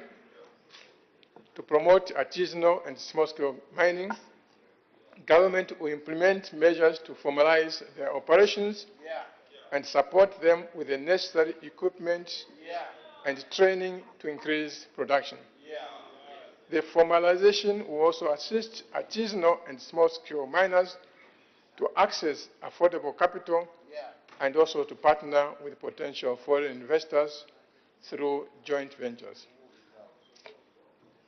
Further, government will empower Zambians with mining licenses to create off-take market opportunities and streamline the taxation system. Madam, here's something new. Government will also license buyers of gold and other precious materials, minerals, so that the trade is formalized. So all these small-scale miners in Rangeland here, in Soliland, who smuggle the gold to other places, the buying will now be legalized here in Zambia. So there is no need to be afraid. Madam Speaker, I will announce a simplified, Madam Speaker, I will announce a simplified and lower rate tax regime that shall apply to artisanal and small-scale miners in Part 3 of my address. Let me urge the small-scale miners, to take advantage of the simplified regime and formalize their businesses because it is safer for them than operating in the underground economy, where there's mugging and things like that. Manufacturing. Madam Speaker, manufacturing is critical in the stimulating of economic growth and achieving value addition. However, the contribution of the sector at 9.4% of GDP in 2021 remains low if we are to attain real economic transformation. Madam, government will continue to promote multi-facility economic zones as a way of expanding the country's industrial and manufacturing base. The Lusaka South Multi-Facility Economic Zone has this year attracted more than 30 companies with a total pledged investment of $230 million and 4,000 jobs. Construction of production facilities has commenced for 6 companies, while 21 companies are awaiting approval from ZEMA. Government has also facilitated the establishment of a multi-facility economic zone in Kalumbila to promote mining and non-mining linked manufacturing for both the Zambian and the Congolese mining markets. With this, Kalumbila will become an industrial city grounded on supporting the mining industry. In addition, real estate development will be undertaken in Kalumbila so that there is orderly urbanization as Kalumbila shifts from being a small town to becoming a city. On the Copper Belt, government is promoting the manufacturing of electric car batteries. Madam Speaker, a fertilizer company has commenced operations in Chilanga district with an investment of $138 million. At full capacity, the company will produce 700,000 metric tons of compound D and 300,000 metric tons of urea per annum. This investment has already created 300 jobs for our people, which will increase to 600 when fully operational. This investment will not only result in national self-sufficiency in fertilizer, but will also improve reliability of fertilizer supply and save the country much needed foreign exchange. In other words, Madam Speaker, it won't be long before we stop importing fertilizer in the country. Madam, to improve the business environment, government reviewed the Zambia Development Agents Act, which is the principal legislation to promote trade and investment in the country. The review has led to the subsequent development of 2 bills, namely Zambia Development Agents Bill and the Investment, Trade and Business Development Bill. The Zambia Development Agents Bill provides for the administrative and operational matters of the agency, while Investment, Trade and Business Development Bill provides for the promotion of trade, investment and business development. The 2 bills are currently under consideration by this August House. Madam Speaker, to enhance the contribution of manufacturing, I will, in Part 3 of this address, announce measures to stimulate growth in the sector. Small and medium enterprise development. Madam Speaker, SMEs make significant contribution to production, employment, and income generation of the majority of our people. SMEs represent over 90% of all businesses in the country and are the largest employer. Madam, the growth of SMEs is largely constrained by lack of affordable finance, market access, and inadequate business development skills. To ensure that SMEs access affordable finance from financial service providers, government will continue to empower them through the Constituency Development Fund and the Citizens Economic Empowerment Commission. Madam Speaker, once the administrative teething problems of the CDF have been overcome, SMEs throughout the country will have a lot of business, building schools, teachers' houses, clinics, constructing water wells, among others. On top of this, the Citizens Economic Empowerment